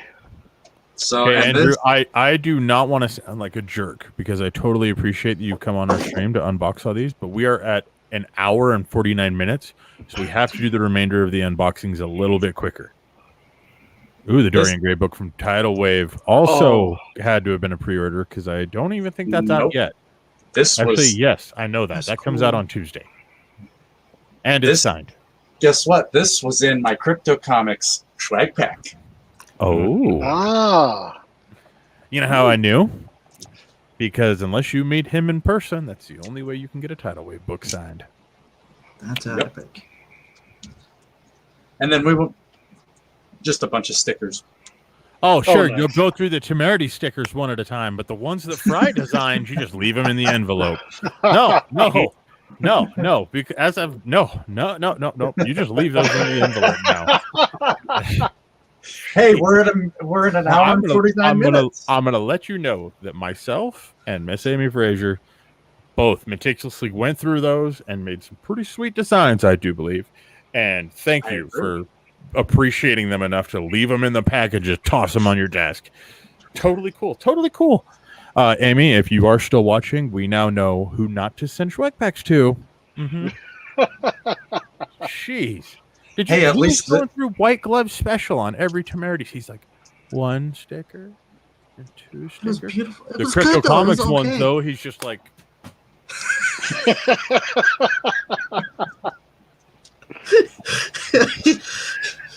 Showing his love. Look at this.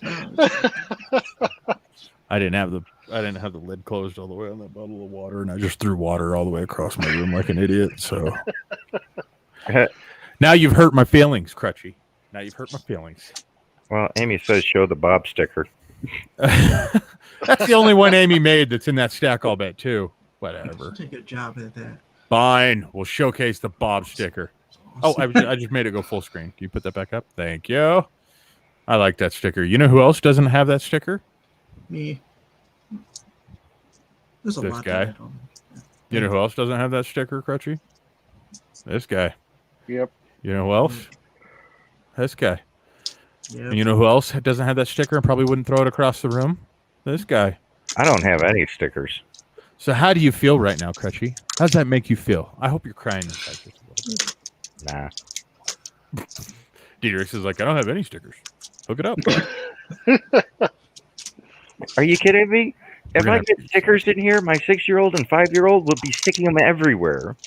We need to send 3 swag packs. Got it. You know, maybe that would make them stop stealing my actual merchandise T-shirt so that I can actually wear one for the show. Oh, sure. Just throw the stuff Yeah. that Fry works on towards the children and then save the other stuff for yourself in good No, shape. no. You guys are hard. I have the original TCT comic shirt that I did for Nickel City that they use. I have 2 T-shirts, the Law and a TCT Comics Zolok Unleashed shirt that they use for nightwear, and the one for Crypto Comics that they also use for nightwear.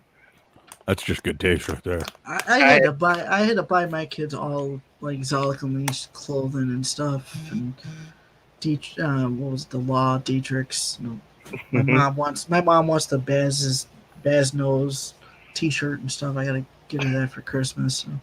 So. That's cool. Look at that crypto. Oh, nice. Hey, that's another sticker that I don't have. Can you put that back up again? Another sticker that I designed that I do not have. Got Oh, I it. want Yeah, one that's of those. That's nice. Ooh, that's nice. Yeah, so everybody's aware. We used to do this with T-shirts. We used to do just limited designs. Now we are doing Oh, limited is that designs. Sammy with the Bean? shirts. Oh, wait. Hold on. Same with the bean. So T3. here's an interesting one on that. That book's actually not coming out until its Kickstarter intro in, I think, a week and a half, 2 weeks, something like that. Yep. So you got swag before anybody else does. Thank you to T3 Wow. for allowing us to do that. Go This is a T3. magnet, actually. Mm-hmm. That's cool. Ahead. Nobody's losing says, I want one of those stickers too. Again, not so jelly. Yeah, so we are. Oh, and the Aurora sticker, which I didn't even know we'd sent out already. Holy crap. Wow. Dude, you got like basically a sick ass little T3 pack in there. I wonder if T3's still in the chat. Some really hardcore T3 stuff. That's sick. Yeah. So what we do with it. the stickers though is we do a limited run of each sticker design, and then that's all that gets sent out. It gets ordered or sent out. Done. Some of the Gypsy Leaf stickers, however, are for sale. So I will say that. That one, if I am not mistaken, is actually designed by Joe Frazier. Nice. Oh, wow. Look at that. Yep, Gypsy Scotty. Damn, I'm Look good at at this. that. I'm Wow. getting Yeah. real good at He knows his recognizing stuff. art styles. He knows his stuff, man. Look at Well, you're looking at it all day. You become a critic. No, I don't actually. Amy Frazier is the one that actually handles our swag packs for us. So normally she's the one that's all over these. So beautiful. Hey, I made that one. That's Yeah. So you can tell which ones are mine because they look like they'd fit in a nursery. Or they really don't fit in a nursery. Like that one I made. It's kind Nice of, job. anything in between is usually Amy or Joe. Oh, the Endless Moon sticker. That one's badass too. Nice job. Oh, yeah. Thank you for going through those stickers one at a time, Andrew. You're welcome. Makes me feel special. What's up, JJ? I do have to say this. Thank you, Dan, and thank you, Yuka. I still don't remember it. Let's see. Yeah, Dan says I have a TCT sticker I put on my truck, and Nobody's Loser says I don't have that sticker either. Says Beatrix needs more to drink. Always agree with that one. Yeah, he does. If he's gonna Rose do that Kirby. voice, he's gonna need it. Rose Kirby says, "Hey, I'm just wondering if I'm the only person that got a Temerity T-shirt." No, I think Andrew Dodge, you got one. Is that right? Yes. Thought? Yeah. Andrew Dodge, Rose Kirby. Correct me if I'm wrong, Illusion, but I think that Illusion got one as well. And then myself and Matt actually got a variable of it. So I got I got one of the Temerity designs, you got another, but neither of us got the Temerity cover. So yeah, because I think Temerity we did 3 shirts total for them.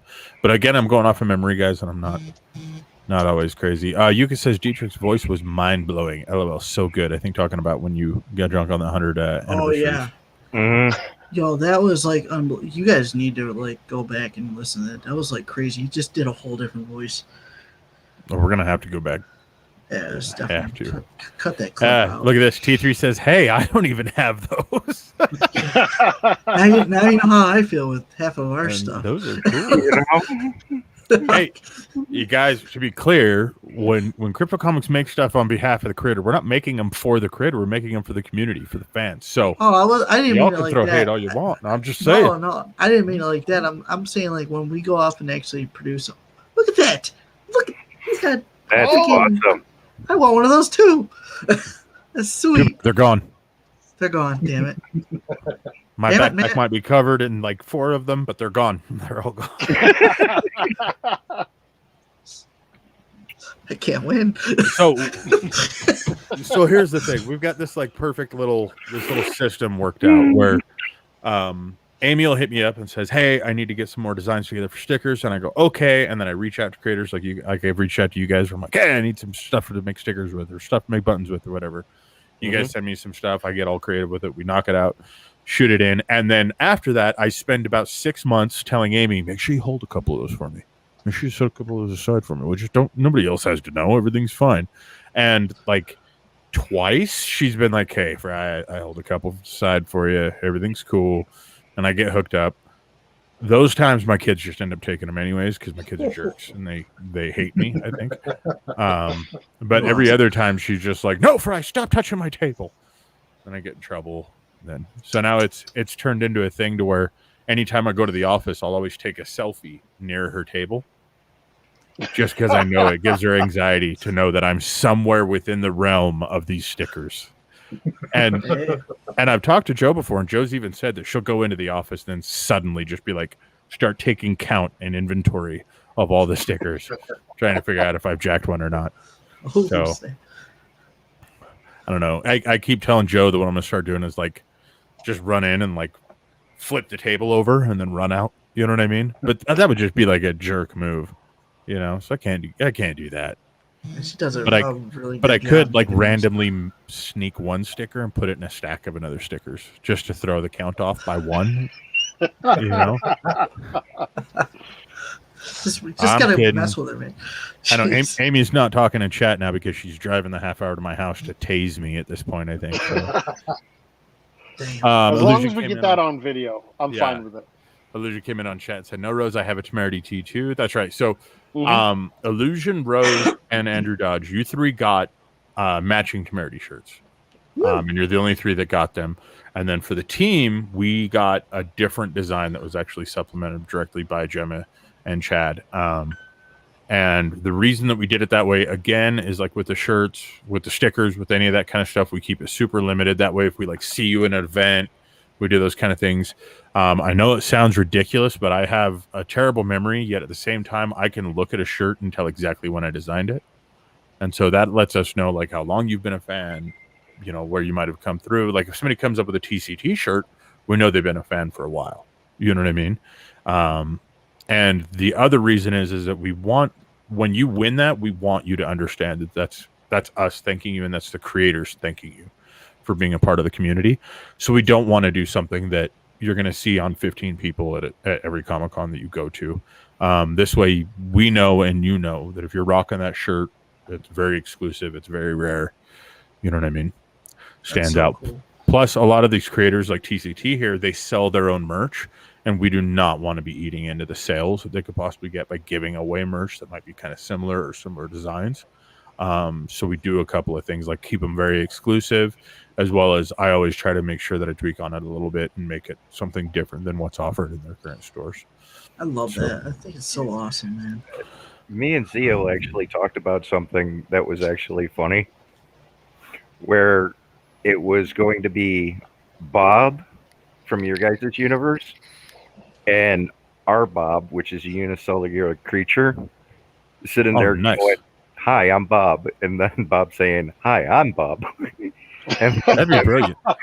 We should do just a GIF animation that just sits and replays the conversation back and forth That'd be nonstop. awesome. That'd be Well, awesome. figure doing that as a picture and sending that to you guys to use. That'd be epic. Do it, man. I'll have a lot of fun with that one. I'm down for that. I've already drawn Bob before. Real quick, TCT guys. Rose Kirby says, I've got a problem. TCT, do I just watch you on YouTube or have you on Instagram as well? You have us everywhere, but I don't know who's running our Instagram right now, which I do apologize. We had 2 different people who are running it, and I'm very sorry that I don't know what's going on with that aspect. Somebody's supposed to be taking that mantle, which we have now is Black, and then we have Nova. One of the other are supposed to be running that. I don't know. We're still trying to remember the password for the Instagram. Oh, that's what happened. We lost the Matt's laughing because he lost our Instagram password once. It's a pain in the ass. I'm just kidding. He didn't do I don't know it, what we you're talking did. about. Pain in the beep. Nobody's Illusion says, I have 2 of those TCT buttons. Hang on to them because we did a very limited run of those. Super rare. In fact, I think you would probably be the only person that got 2 of them. Because Amy's usually very, very good at making sure, unless she was just trying to hook you up, Illusion. If we ever run into you one day in the future, I'll sign your buttons. T3 says Indiana Jones it with a piece of blank paper. Rose Kirby says, hey, by the way, I found more stickers in the box yesterday. I just don't know what to do with them. Stick them on everything. You could, yeah. Or you could do what Baz did. Don't do that. No. Yeah, don't do that. Joe Frazier says, it's the Bobs. Right? Amy the Frazier Bobs says, would be so much fun. Amy Frazier says, do it like the Spider-Man meme where he's pointing at multiple Spideys. Multiple Bobs. And Illusion says, I'll hold you to that. Oh, you got it. Absolutely. So let's see, guys. We are 2 hours into the stream already, and we haven't even brought up any of the news, which is literally the main reason we do this show on Mondays. So let's get some news going. Yeah. So Crunchy's right. Let's get the news rolling. Well, yeah. What the hell, Crutchy? It was your fault. He did a great job. All right. Guys, but I got a lot of work to do. It was nice Hey, spending time with thank you so much for joining us, Dietrich. Seriously. I really appreciate it. Dietrich Scott has a lot of comic books and Get it, novels to be dude. doing. Go and make comics. Don't sit and hang out with us. That's what I tell everybody. No, but this was my break away from things so that I could clear my mind. Bro, you already told me that you need to go and make comics. I'm about to just kick you off the stream. Wait a second. I you need come more here stories to clear your mind? Yeah. We do the shows to clear our mind because we are just that, hardcore. It's constant for us. That's all we do is make stuff. So y'all should probably see a therapist. I'm out of rum right now. I have to go buy some more. So I can't afford to tell. No, I don't want to see another one go out the window. Lucian says, nice. # blame Crutchy. T3 says, bye-bye, boys. Love you. And Illusion says, have a good night, Dietrich, and see you. We do I have to leave? Oh. No, you don't have to. You don't have to leave. Oh, I'm okay. leaving because I got shit to do. I'm like, later, bro. I'm like, hey, I did plenty of work today. I've gotten a couple drawings done today. Did some coding. Time to hang then. Yeah, time to hang. Chill. All right. So let's see. First up, we got upcoming shows. So we already talked about the Dan Cote show that we're going to have next Monday instead of Couch. So we're going to be doing that. We have a special show that might be allegedly recording next Tuesday, but nobody knows about yet, unless somebody wants to say something about it. But that is not our job to spoil anything. I'll say it. All right, ready? Somebody will be here to do something. There, I said it. No, it's a pre-recorded show, so that's actually not right. Pre-recorded shows. Those are exciting. Mm-hmm. Boy, I do a lot of those. Hint, hint. Next up on that, we've got comic news. So let's see. First one up is that Spider-Man. Have you seen the new trailer for the Spider-Man No Way Home? No. Yeah. I didn't see the leak. I know it leaked. It did leak. there's still some questions about its validity, but it did leak. And if everything in there is actually accurate, it could be one of the greatest movies of all time, or Now- it could be the world's biggest bomb. Before somebody says something in chat, no, we're not going to show it on the stream. Why? Because everything that has shown this leaked trailer on Done. every single platform has been Mhm. absolutely clipped at the knees. Yeah, you So- don't want that. That does add some validity, though, because Yeah. Sony is really aggressively trying to keep this thing from getting out there. Which I don't think they would do if this was a calculated marketing move. They wouldn't be shutting down YouTube channels because of it. You know what I mean? Well, I have to avoid that one. also to add a little bit of Tom Holland ended up posting on Twitter just as a response to somebody who had played that video, and it Mhm. was, "You ain't ready." That's all he said. So normally it's Tom Holland accidentally releasing everything. Yeah, he's a worse spoiler than I am. Like he's terrible. Dude, he But, is. Though. oh man! Now the video quality of this was like what, 420p or something like that. Yeah, I mean, it was pretty low quality. It was bad. Oh, yeah, well. Yeah. It looked like somebody filming somebody else, like watching it on a cell phone and trying to film it. You know, it was pretty yeah. low quality. Hmm. Yeah, which made me like question things a lot, and I'm just like, I need to see this in HD. Damn it. Yeah, but at the same time, like Fry said, everybody's been coming down on them. So Oh yeah, who knows? like we'll just have to wait. fire. And what's crazy Yeah. there is Sony doesn't normally do that.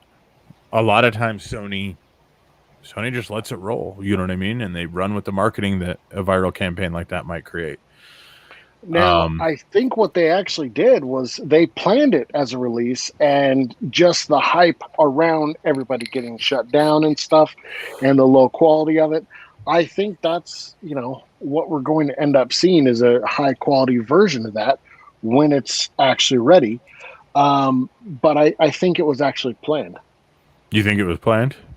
Yeah. You think all of this, like Sony knew they leaked it on purpose, kind of the Deadpool type of Yes. thing, where Fox went after different Mhm. platforms, but waited, 48 hours before other people could grab it first, then took the platforms down.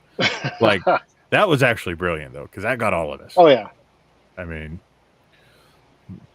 let's see here. Nobody's Illusion says, by the way, it's trending on Twitter if you want to see the approximately 3-minute trailer. It is. Please go do that after you watch our stream, though.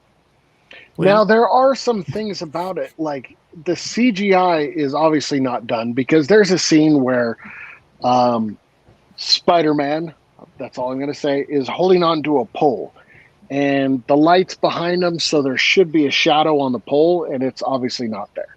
No. And it almost makes it look like it was added. So maybe I it's like a think- working copy or something like that. It kind of Yeah. reminded me of the one time I got this copy of what was it, Wolverine's Origins, and everything was like all blocks and stuff. I actually got that. Do you have that? Oh. I still have it because I laugh at that every so often. It's just hilarious. 'cause- Guys, that's considered piracy. Probably not a good thing for you to admit to on a live stream. I'm just going to throw that Yeah, out I there. don't know what you're talking about. I have no idea. I got it from a friend, so whatever. Damn Just it, gave fellas. Whatever. Y'all.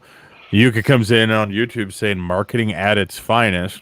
These guys pirating movies or Sony? No, Which one are you no. doing, I bro? don't pirate movies. No, No, I don't pirate No. nothing like that. No. No way. No. I'll whoop That's both wrong. your asses, man. Support the You gotta creators. support that make the things creators. we like. Yeah, exactly. Support them all. Damn it, But y'all. It's That's just why kind we of can't have anything nice. it would just kind of remind me of that funny scene that I seen. It was hilarious on the train Oh, and stuff. man. It's hilarious. Was it the train? That being said, moving right along. Let's see. All right. Michael Turner. You want to talk about that? So, Michael Turner is, in my personal opinion, one of the greatest comic artists of all time. He did pass away, what was it, about 10 years ago, something like that. Yeah. Um, Yeah, about it. So he had a comic called Fathom. Mhm. That was kind of his last comic that he came out with, and it was absolutely phenomenal. And recently, it had gotten released on, added to on Kickstarter. Mhm. So now that they're done with Kickstarter and everything like that, they're actually going to be releasing this in comic book stores, and it's the first time in how long that Fathom has been in the comic book stores. And just so you guys know, Let me show you. this is the art from it. Here's some unused. This one in particular on the right is an unused Michael Turner cover, and it's a phenomenal comic. And it's going to be called Fathom Core. Yes. And one really cool thing about this is that Turner's estate is actually running this and doing it. This isn't like a fan that got a hold of a bunch of art and coming out with something that the creator didn't want to do. This is his estate and his family actually going out of their way and trying to make that last dream kind of come through and get it out for the fans, which I think is pretty sweet, pretty badass. Amazing, yeah. They're doing it very limited, and they are doing very, very strict controlling of the pricing, i.e., local comic book shops that are able to get this have very firm direction that if they are found marking the prices up for self profit, self promotion, that they will actually be fined by doing so, which is very interesting. That's something that you don't see a lot happen. I think the last time that happened was the death of Superman. Actually, was the last time a publisher flat out said, if you mark up the price on this, we're going to whoop that ass. You know what I mean? People still did. Of course, yeah. But I think it's cool that they're trying to do it because they want the fans to be able to get a hold of the book. I love the fact that they're actually keeping that dream alive, and it's pretty awesome. Yeah. Well, he's got a lot of fans. I mean, yeah. So, I mean, don't let it die. I mean, keep it going. That's what I say. Real quick here, let me check in on chat. Illusion says, "Wow, Willie Silver comes in. What's up, Willie? Haven't seen you in a while." Oh, yeah. Hey, hey guys, I was hoping you were still on. Just want to let you know that I got the swag that I won from last time. Awesome Wayward Astronomer posters and all the random stickers too. Thanks, right on. Nice. Good to see you. Willie, if you haven't opened them up yet, which I'm sure you actually probably have, we'd love to see a picture of them. Tag us on social media. Yeah, that'd be awesome. Thank you. We're trying to keep tabs on who's getting which designs. Yeah. And one other thing you could do while you're on social media, if you don't mind doing us a solid and doing our homie Geo a solid, take that poster and tag a picture of that. Geo's actually at Denver right now, convention in Denver, and use all the love and use all the love and support that anybody can give his way, especially on Instagram and things like that, because really helps drive traffic and helps promote Dreamkeepers and their booth that they've got there. I believe that Geo's actually running that one himself, if I'm not mistaken, too. Oh, wow. And that's a lot of work running a booth by yourself, let alone a Dreamkeeper booth. That's going to be crazy. Yeah. So, yeah, if you don't mind, Willie, we would totally appreciate that. If you can't, you can't. You know what I mean? But it'd be awesome if you could. T3 says, if anyone's interested in Sammy the Bean, we're launching to build followers before we launch. Or we're starting to build followers before we launch. And there's a link there. T3, I will make sure that we get that link inside of the chat if you can. I got it right here. That's going to be a pre-launch link, though. Make sure, test and make sure that it's a rollover pre-launch link. That way, if people see this video after the book is already live, that they could still get a hold of it. It should say it right on the top of the Kickstarter Indiegogo campaign. It'll say that you're subscribing to the campaign. Or if you want to shoot it to me, I can check too, Matt. Rose Kirby comes in and says, I can only look at pictures or listen to videos. I can't read stuff. That's why I love the streams, because I can listen to you. I love listening to you all. Thank you, Rose. Very much appreciated. And keep in mind that we also built an entire audio feature inside of Crypto Comics so that you can use the reader and still be able to read the comic books, even if you have a hard time seeing the words. I plan on doing that. We plan on doing a lot of voice acting for all of Crypto Comics, for all our comic books that we want to do. Yeah, dude, that's going to be cool. So much fun. I just got to get the band together and let's get things rolling. Dan's got a question for you. He says to me, Z Hill, are you Or was you hinting at classic gaming? Can neither confirm nor deny that there could Yeah, possibly be a yeah, Crypto yeah. Comics Invades Classic Gaming episode. Yes, I am. I'm shooting for, actually, things had to get moved. What the hell? I'm open up this can of worms. Why not?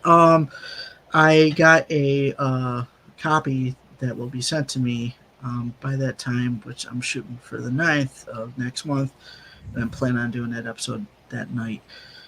So I've made all my time clear for that time period just for you guys to do this awesome episode. So I can say no more than that.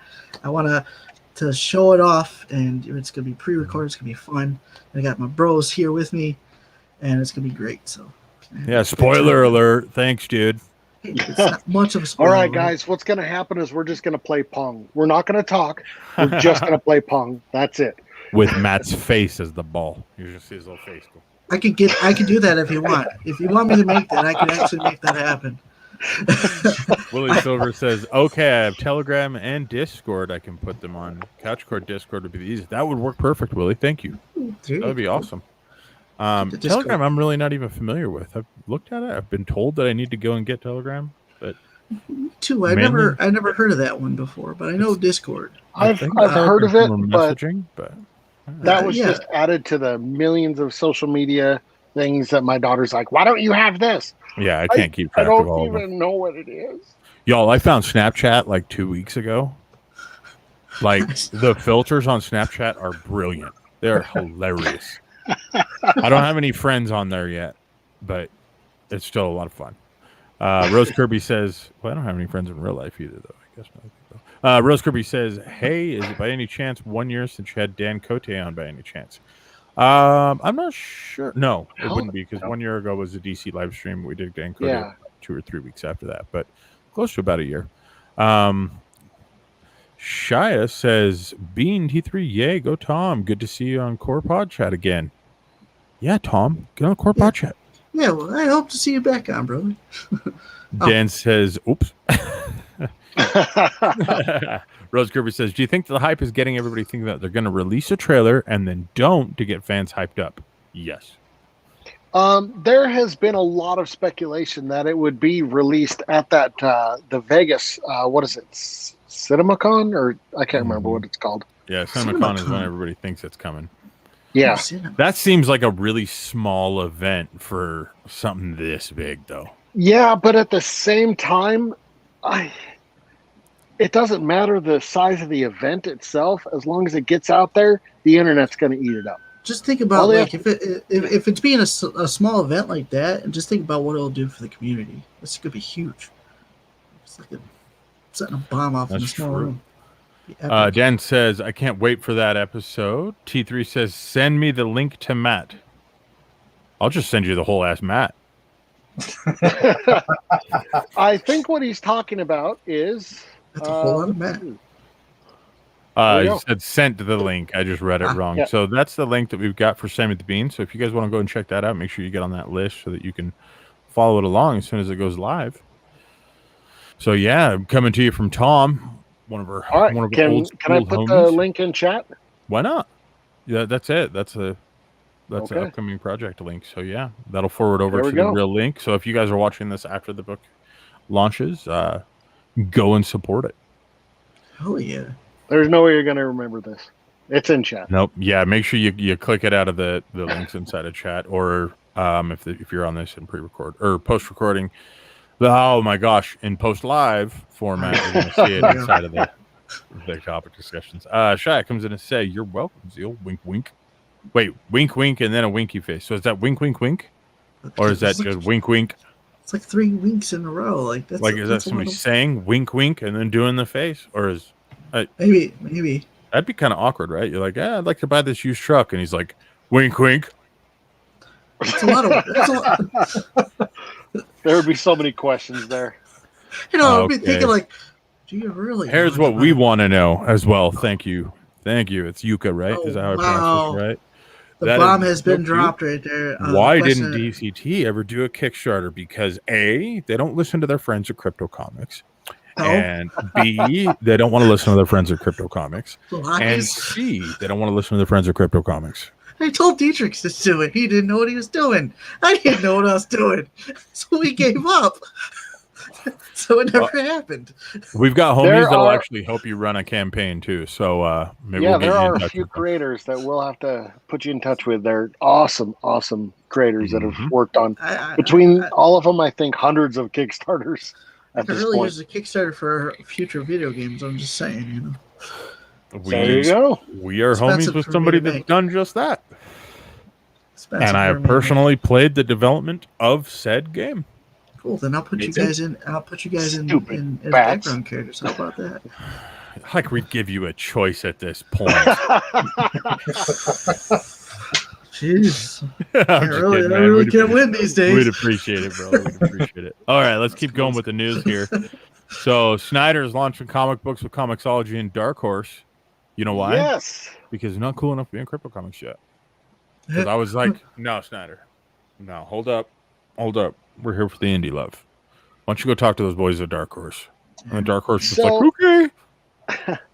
Dark Scott Horse. Snyder, I mean, really cut his teeth on Batman. Now he's got so many comics coming out on Comixology. Barnstormers, the Book Wait a of minute, this Evil. is Scott Snyder? I thought this was about Zack Snyder. Go on to the next story. Nobody cares about it. Okay, we'll give Moving it. on. And on to sports. I'm kidding. Yeah, he's got like Canary. He's got Clear, Duck and Cover. Bro, this There's- dude's got more comic books coming out than all of DC, even though that's who he's signed with. Yeah, You know what I mean? Like, dude, he's working with like people like Greg Capullo. I it just- know. Oh man, Like, either this dude has like Ric Flair as his hype man, Mhm. or yeah, thank you. Thank you. Dude. I didn't want to you blow know, everybody's or you did. like, or he's not actually working on any of these books. I'm just putting it out there. There is no way a creator could handle the workload that it would take that this dude's books have to be doing. Well, look at his art style. It's so unique. I mean, it's just What kind of Yeah. an artist can pump out an entire issue every 2 days? Because at this point, that's what it would take for him to be working on all of these books. Here's what I think. You guys ready for this? I think it's going to come out in the future that Scott Snyder was using ghost artists. Honestly. Have you watched Probably. his YouTube channel? Yeah, Nope. he's insanely fast. But I think Yeah, those videos he are is. sped up. I refuse to believe that any human being is this talented. Well, I mean, you got Chad Harden. You know, he was always he was used originally to Touche. be brought in at the last minute, and our books are going to be late. We need Fine. a book in an Great. hour. Give me a minute. throws out a great Um, legend like him. Yeah. Ray Way. Big Fine. cans. Whatever, That's- man. Crutchy, what do you that's think? That's Matt for you. Are you into Scott Snyder stuff? You're more of an indie man right now, right? Yeah, like I would say 95% of everything I have is indie. Mhm. Yeah. So Well, Well, I I mean, mean, technically, this is Indie or not, indie at this just point. his line work is phenomenal. Jeez. Illusion says, y'all are coming up on 2 hours now. Wow, time flies when you're having fun. Nobody's Illusion also says, yep, that wouldn't surprise me. See, somebody else has my back. Dan says, Gerd, Dark Horse, not a fan of them, but I'm a fan of their creators who separated from them. I mean, every publisher is gonna get that shade thrown at them. I mean, no matter who you are. I mean, and really, I don't think any of them really deserve it. You know what I mean? Because they're just trying to do what's best for their business, unless they're DC. Then I got nothing. I That's what I got got to say. nothing. You know, I was gonna try to defend him, DC but sucks. Yeah, DC's got a lot of good books and then a lot of really good creators. But Mhm. DC sucks. I think it's the editors going, no, do it my way because my way will sell. And then it doesn't. And then Yeah. why is nobody buying the 17th Batman revision we've done this week? I wonder why. See, I actually had to quit reading Batman because I don't know if the next issue, if Batman's even going to be Bruce Wayne or not. Yeah, good point. Speaking of which, Moon Knight Moon Knight. suit has leaked. Yeah. So, So Moon Knight is going to be played by Oscar Isaac, mhm. and this is the suit. So let's see if we can. That was like the worst segue I think I've ever made. But we're so low Yeah, on that was- time, and I'm tired. Sorry, I guys. know. You're all right, buddy. So, I yeah. I don't care for it. Of course I mean, you wouldn't. Oscar You also Isaac- like DC. No, I think it's Oscar Isaac fantastic. is a phenomenal actor, and Moon Knight is a really really cool character. I've always loved Moon Knight, but when I seen this costume, I felt let down. Here's the deal. You can tell that this is like a snapped photo. So there's no CGI involved. Nothing. There's no trickery. There's no effects. There's none of that stuff. Yeah. Like, the way I look at it is when you get a leaked photo like that, if it looks like the baddest cosplay you have ever seen, you know it's going to be sick once they get Also, done editing it. When I just took a quick glance at that, I'm sitting here thinking about a Mortal Kombat character mixed with an Iron Man suit. Yeah. And that's it. There you go. That's what I got. And I was like, oh, okay. Speaking of which, T3 also comes in. It says, looks like the bad guys in the Power Rangers film. Whatever, man. That looks so much better. Nobody's just says, am I the only one who doesn't know who Moon Knight is? Moon Knight's actually I shouldn't say a smaller character, but it's lesser known. Yeah. Lesser known Marvel property. In a ton of books, but never really utilized to the full. But still has a good fan capability. base around him. So, Mhm. You know, it's like people like. Yep. Yeah, there's a lot of people that absolutely love those books. Absolutely. And I think aside as far as the universe goes, Moon Knight's only been seen in animated sequences, I think. Yeah, I think. Up until this point. Yeah. Oh, and that online RPG video game, not the Avengers one, but the Oh, the old I don't ones. remember that one. Dang it, forget the name of it. Marvel Ultimate Alliance, was it? Or Yeah, something like that? yep, Marvel Ultimate Oh, Alliance. Moon Knight's in Yeah, that. I remember that game. Yep. I guess that's not an RPG, or kind of it.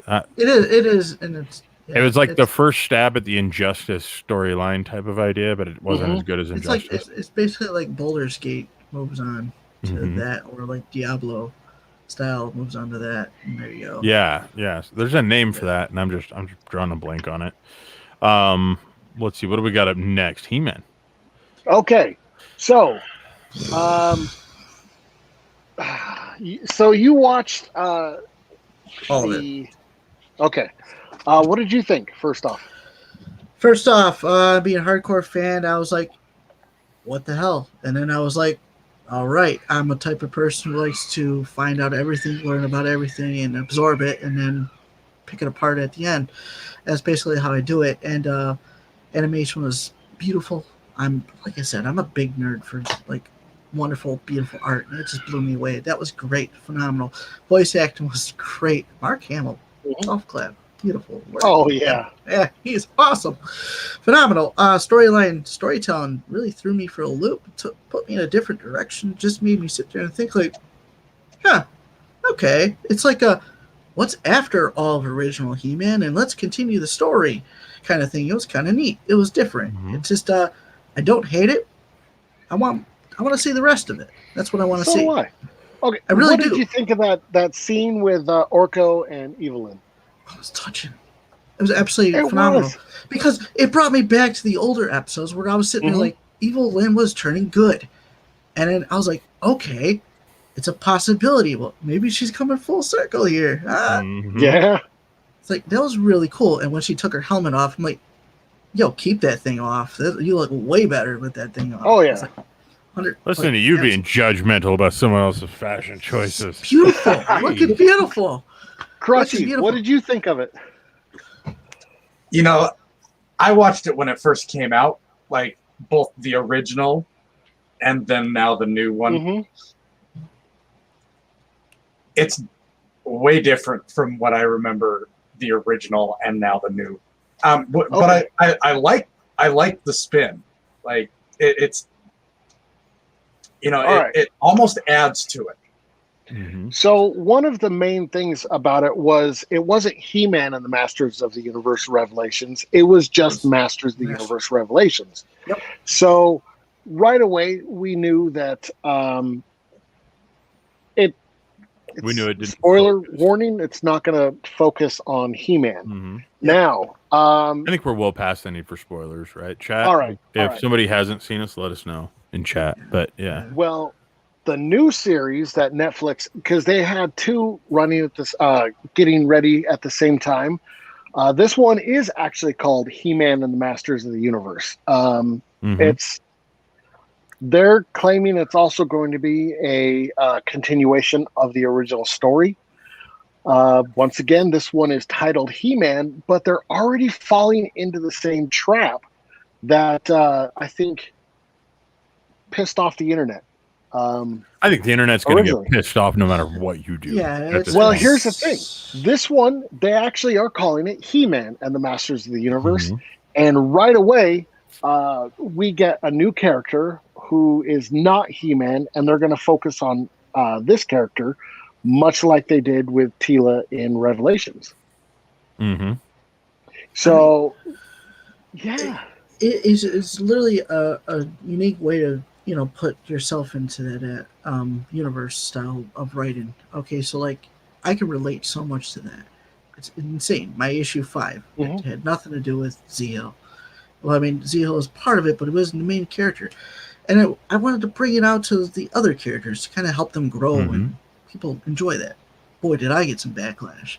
Big time on that one. But they all wanted it the way I originally made it. So I had to go back and did it. So it was worth it. But it was, I was testing my waters out early. But in this aspect, it just feels like they're doing it the right way in such a good way where it's not as bad as, people are making out to be. Well, that being said, you do realize that the new version is all CGI rather than being the type of artwork that we wanted. Yeah, it's all CGI. But here's the problem that I have, and this is why I brought up Max Screen. If you look on the bottom, it says Netflix has released the trailer for the new CGI He-Man and the Masters of the Universe series, which doesn't look much better than the recent Kevin Smith disaster of a show. First of all, dude, I don't think Kevin Smith's take on this was a disaster. No. I think a lot of people are going to complain, but dude, the thing is that people need to realize it wasn't made for you, and people need to get that through their heads. And it's the thing, Kevin Smith brought in so many elements from the He-Man universe, like all the toy cars and stuff like that, action figures, everything. It was insane. And that's the thing is, it was made for everyone. It was made for someone like me who watched all the OG shows to be able to enjoy it. It was made for someone like Crutchy that watched the OG shows and probably had a whole different take on it off of memory than what I've got, and still be able to enjoy it. All too. And most importantly, it was made for our kids to be able to sit and just enjoy it and not have to sit and say, oh, it's got to be this way or it's got to be that way or it's up or it's down or it's right or it's wrong. You know what I mean? Like, dude, it's Masters of the Universe. Just let it do its thing. Have some fun. Learn to watch a damn movie or a TV show once in a while and just enjoy it for what it is rather than trying to pick it apart for the imperfections based off of memories that you have from 25 years ago.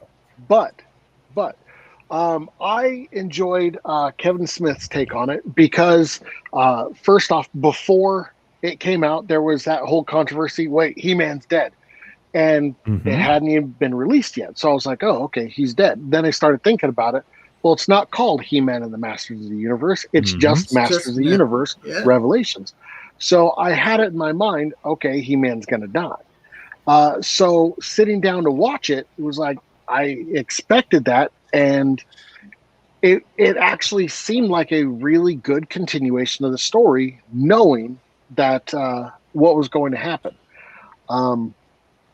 This one, I don't know. I can't exactly get behind the art style, but that's just me. Bro, I'm not even going to watch a CGI version of He-Man. No way. I'm no way probably going to watch it just so I could... I know I just got done, and I'm sounding pretty hypocritical here by getting up on my soapbox saying let creators do what they want to do and then step it back and be like, I ain't watching this shit. But here's the thing. It wasn't made for me. Yeah. I know it wasn't made for me. No. Like, I know that I would watch this, and I'd say, oh, it should have been the old school He-Man stuff. Like, I'm not into it. But somebody might be. Yeah, this feels like it's made for, like, this new generation. You know, Mhm. You know, like, I that was- guarantee my little kids are going to love this because they've loved that style in the past. And that's what matters, bro. Yeah, Like, which kids need shows this. like what is it? The one where the troll hunters. You know which one Yep. I'm talking about, right? No. They absolutely. I think Kelsey Grammer did the voice of one of the trolls. It's really I'm not that sure. art style. They love that stuff, so I'll probably watch it with them. Just going, hey, I remember when He-Man first came out. You know, I sat flex on there. my kids there. I remember when I- they drew this cell by cell. Yep. Honestly, I don't ever talk about my personal life on any of my shows or anything else like that. But one of the things is that I wanted to do was actually introduce my own kids into old cartoons that I watched, and He-Man was one of the first ones I did. Oh yeah. Nice. They had the Super Mario Brothers show.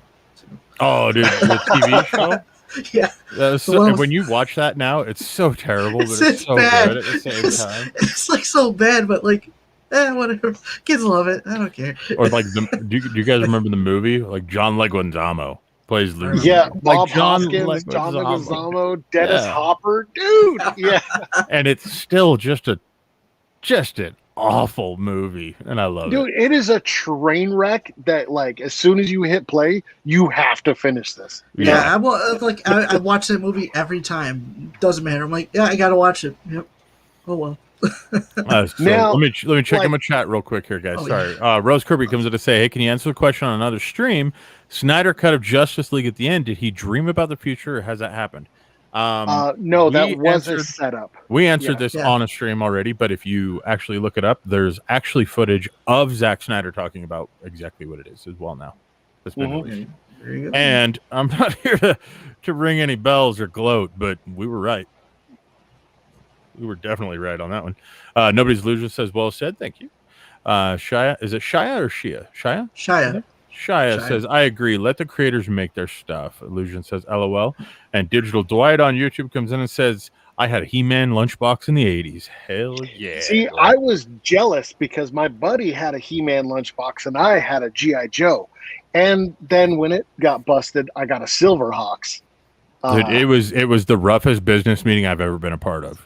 He says it like it happened years ago, but this was 3 weeks ago. It was crazy. I still have almost all my old school original He-Man stuff from back in the day. It's at my mom's house. It's just Oh, you not still have it though? yeah, she's got the Castle Grayskull and everything, and Oh, Ooh, that is pretty rad. oh, that is it's awesome. awesome. Let's Definitely. see here. Rose says we might be getting He-Man Overload. There's an animated He-Man and the Master of the Universe coming up September 16th. Yep, that's what There's we're talking also about. a live action currently in the works as well. If it doesn't have I Dolph did not Lundgren at know least that. in a cameo, I'm Yeah. pissed. Oh man, I will be It's gotta have so I hope he mad. at least makes a cameo. yeah, Dude. please. It doesn't All matter right. who he is. Well, so that we're not getting overloaded on He-Man, let's switch the topic here. So we got Cowboy Bebop's first look is revealed by Netflix. What? Yeah. Cowboy So Bebop's coming back?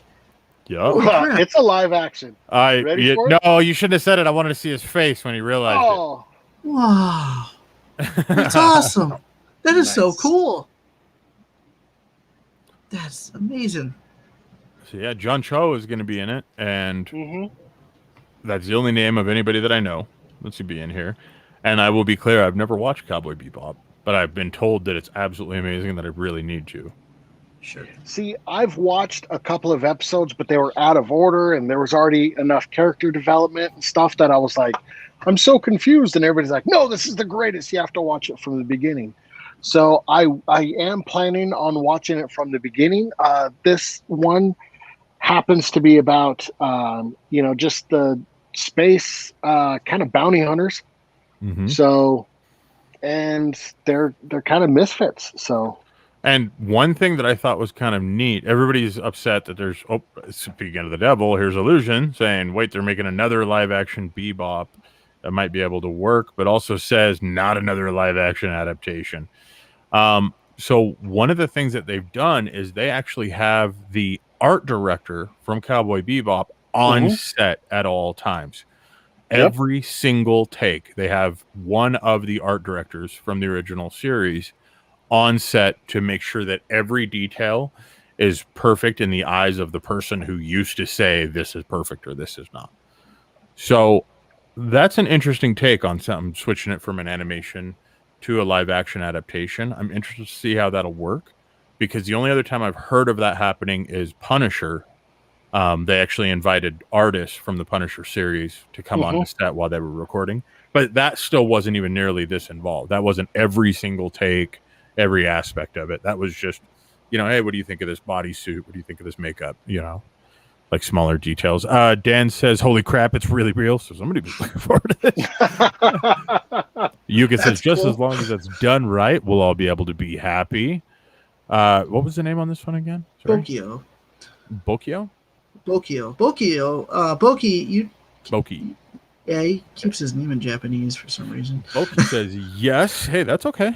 We respect that. I just can't read it, so I just don't want to butcher it. You know what I mean? We always call him Boki.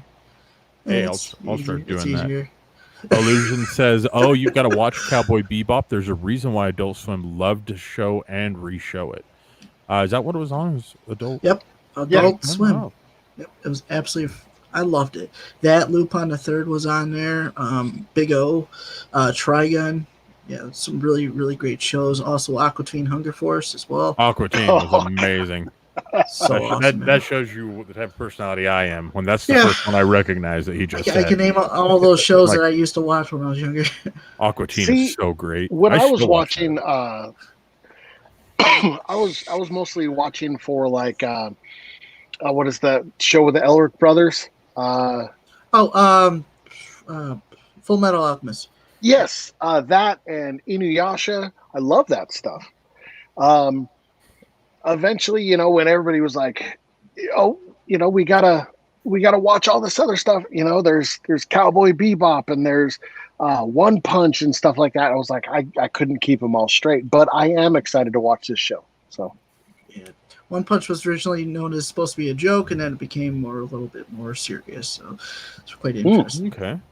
Nobody Illusion says, okay. On that note, I might be hyped for this adaptation. I'm hyped up for it too. Rose Kirby comes in and says, big question is what's going to happen in the next 5 episodes? Can we finally find the answers to the question, what's happened? Oh, about the He-Man? Oh, maybe. I think in the He-Man, I did talk about this a little bit in, what was that? In a video, the review that I did with my daughter. I think in the end, Prince Adam did survive. I think Teela will get the power, and I think Prince Adam is going to eventually become king, and Teela will have the power, and that's just my predictions. So I'm hoping honestly He-Man makes a good comeback. I want a good fight between him and Skeletor. It's like I don't think he's going to come back in the same capacity. I want Skeletor to win.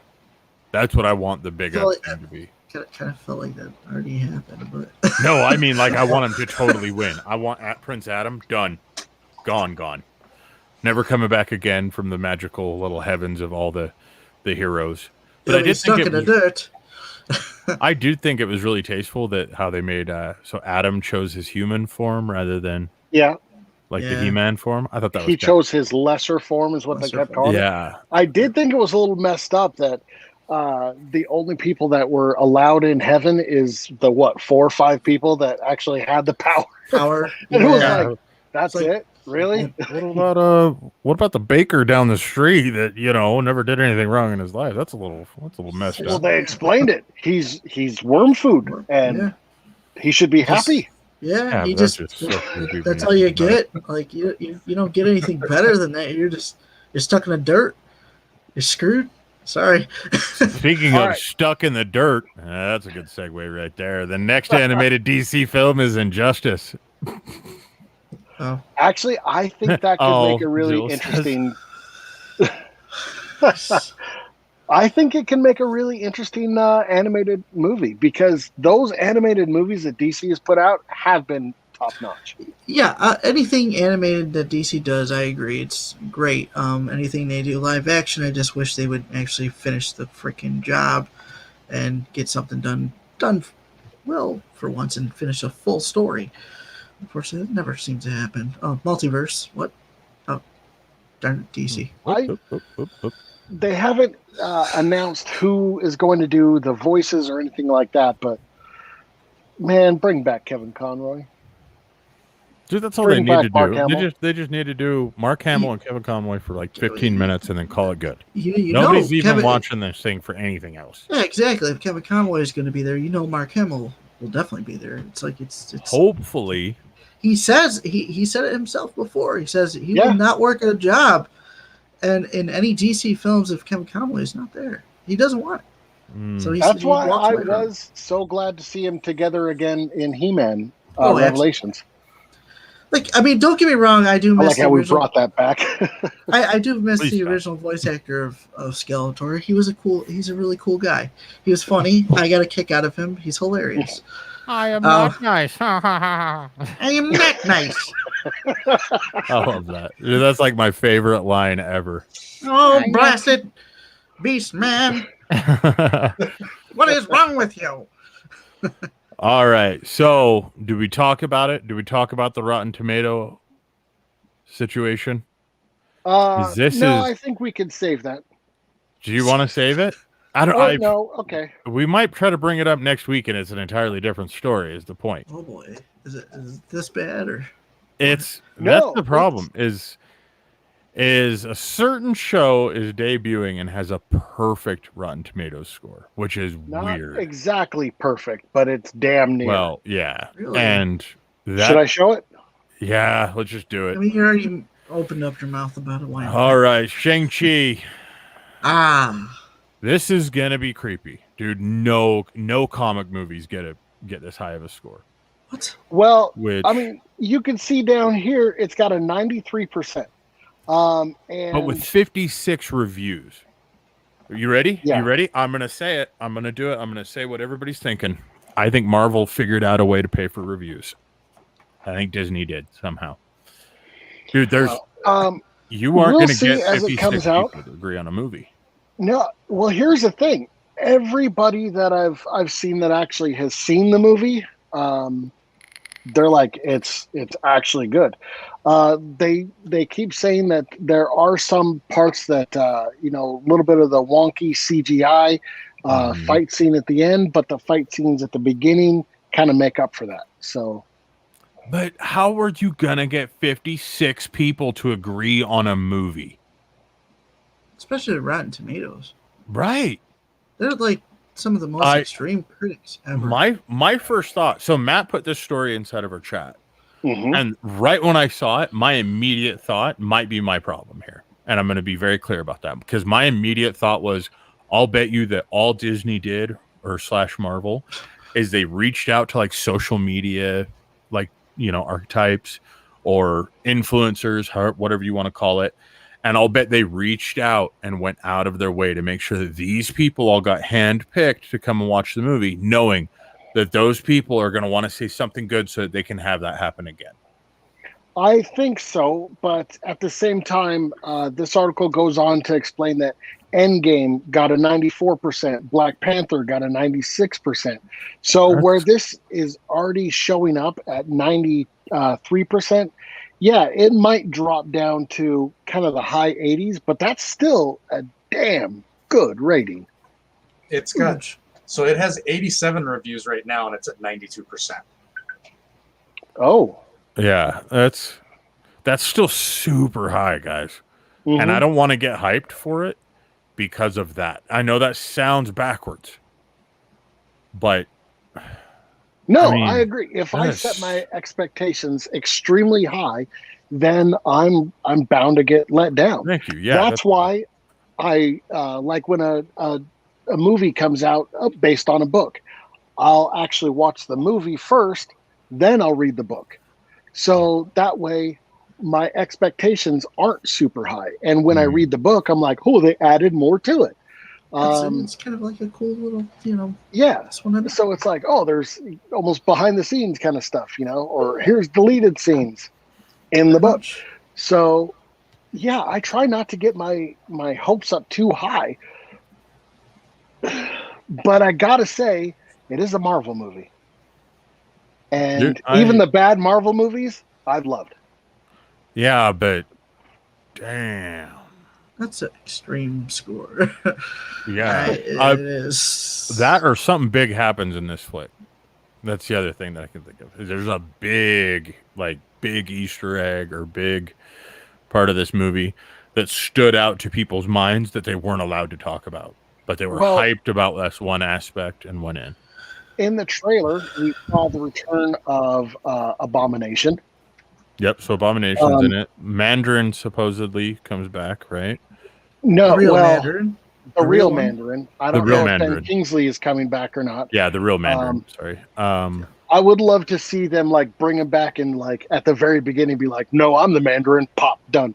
I think that would be kind of funny. Yes, because I felt like that was stolen from me. I wanted my Iron Man versus the Mandarin story.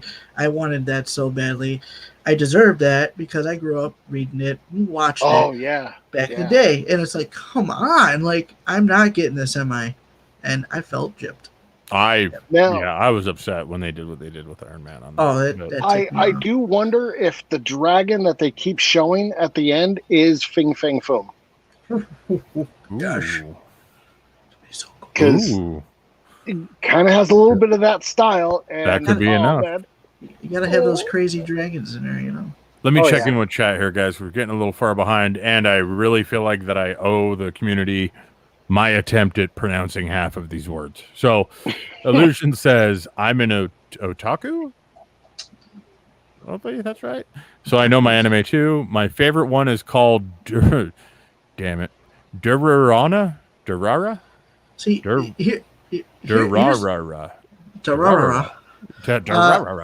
My daughter used to say that when she was like an infant. My knowledge of old anime is pretty much as far as I get to go through. When it comes to like newer style stuff, it kind of fell off the radar. It's like that with a lot of things, like old shows or newer shows and stuff like that. I have not seen, but bro, yeah. I legit thought that I had never seen an anime except for that show that was on Netflix. Because somebody in our community hit me up and was like, "Here's a perfect one for you to start with." It was that Love, Sex, Robots or whatever. And I don't know if that's considered an anime. Somebody told me to watch it, and it had really cool art. That's all I really remember the thing. It was like a lot like remember Aeon Flux? It was a lot kind of like that. But I did find out that I have watched an anime.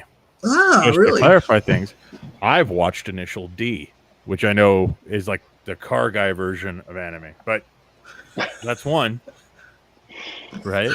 What's funny is when we're at conventions, I have to take Matt's daughter around with me, and I'm just like, "What's that character?" And she'll tell me, and then I'm like, "What's that character?" And she tells me, and then I'm like, "What's that character?" And she just gets like frustrated with me at that point and walks away. She does it to me too. So Willie comes in and says, Fry, when you get the chance, check your Discord DM for me. 3 picture my swag. I would love to do that, but while we're on live streams, I made a rule that me and my team are not allowed to open any type of social media, including Discord, while on the live stream, mainly because of me. Yep. I'm the same way too when it comes to my show as well. I just I get blown up all day through the whole show of different things. Yeah. And from other creators I work with. So, well, we had one creator that sent me something that was very not safe for work, knowing that my screen was up, and so after that, I had to make the rule. I've done it too, on accident. Yep. Nobody's Illusion says, "Wow, you guys are going on 3 hours now. This might be the longest couch ever." I know. We got to wrap this thing up like within the next 5 minutes because we're actually going to get cut. Oh boy. At the top of 3 hours. So Rose Kirby says, yes, I think Kevin Smith's Master of the Universe Revelations is an eye-opener. I think it'll explain a hell of a lot in the 1980s didn't address. And I think that's also a very valid point. Plus, they mix it into the storyline to where kids will still enjoy it now. I agree with you, Rose. Absolutely. Yuka says, I haven't seen Shang-Chi. Is it really that good? Nobody knows yet, aside from like it's not 40 people that have seen it. Yeah. Yeah. There have just been, YouTube kind of influencers, certain have seen him. So, and Dana Goshi says they had to have paid for that. They might have. I mean, I don't think they financially paid for it, but I think they set specific people up to make sure that they would get good reviews. But I could be wrong, guys. I could be very much wrong. I'm not surprised either, honestly. I really would be. Illusion says might, and Willie Silver says no prob. But yeah, thank you if you put that up into Discord. And you could also put that into the Dreamkeepers channel on Discord or the CouchCon channel. It would be awesome if you too, Willie. Just because I know Gio would appreciate that. You know what I mean? That kind of shout out of what he's doing matters to people. That always matters to creators, you know? That being said, I want to say really quick, Andrew, thank you so much for joining us, man. You got kind of quiet on us. Yeah, man. It was great to meet you. Yeah, it's great to meet you too. I've been going back and forth through Kickstarter. That's cool, man. Yeah. He's like, I've been researching my next kill, Fry. I will click them all. They will be mine. I had to order something from Fathom. I mean, had to. Oh, yeah. That's cool. That's cool. Crutchy, and Zehul, thank you, man, for joining us. As always, dude, it's always so much fun to have you on our stream, or to be on your stream, or to hang out. Love you guys so much. Thank you We so love much. you too. Long time. We've had some really great guests tonight. I love this. Dude, This has been a blast, man. I had a blast with you guys. Thank you. Crutchy, thank you. And I definitely owe you all the autographs in the world on that, man. So, you know, maybe you might see a free t-shirt coming your way. I don't know, man. It's going to cost you, Crutchy. It's going to cost you. No, I'm kidding. You're on the East Coast? Yeah. Okay. Buffalo, New York. All right. Well, I'm Midwest, so who knows? Travel might happen. I'll tell you what. I'll send you my address so I could give to him when I see him at the next convention. There you go. Cool. Don't part for it. And chat, of course, thank you guys for joining us. If you guys are new here, welcome. Nice to meet you. If you're not new here, welcome still. Like, share, subscribe. Yeah, over half of you guys aren't subscribed to watch these videos. Come on, y'all. Why is that? Hit the little button. Why is that? Hit the bell notification when we go live. Bing, bing, Is it me? Is it my face? Is that what hurts? It hurts me I too. think it's my face.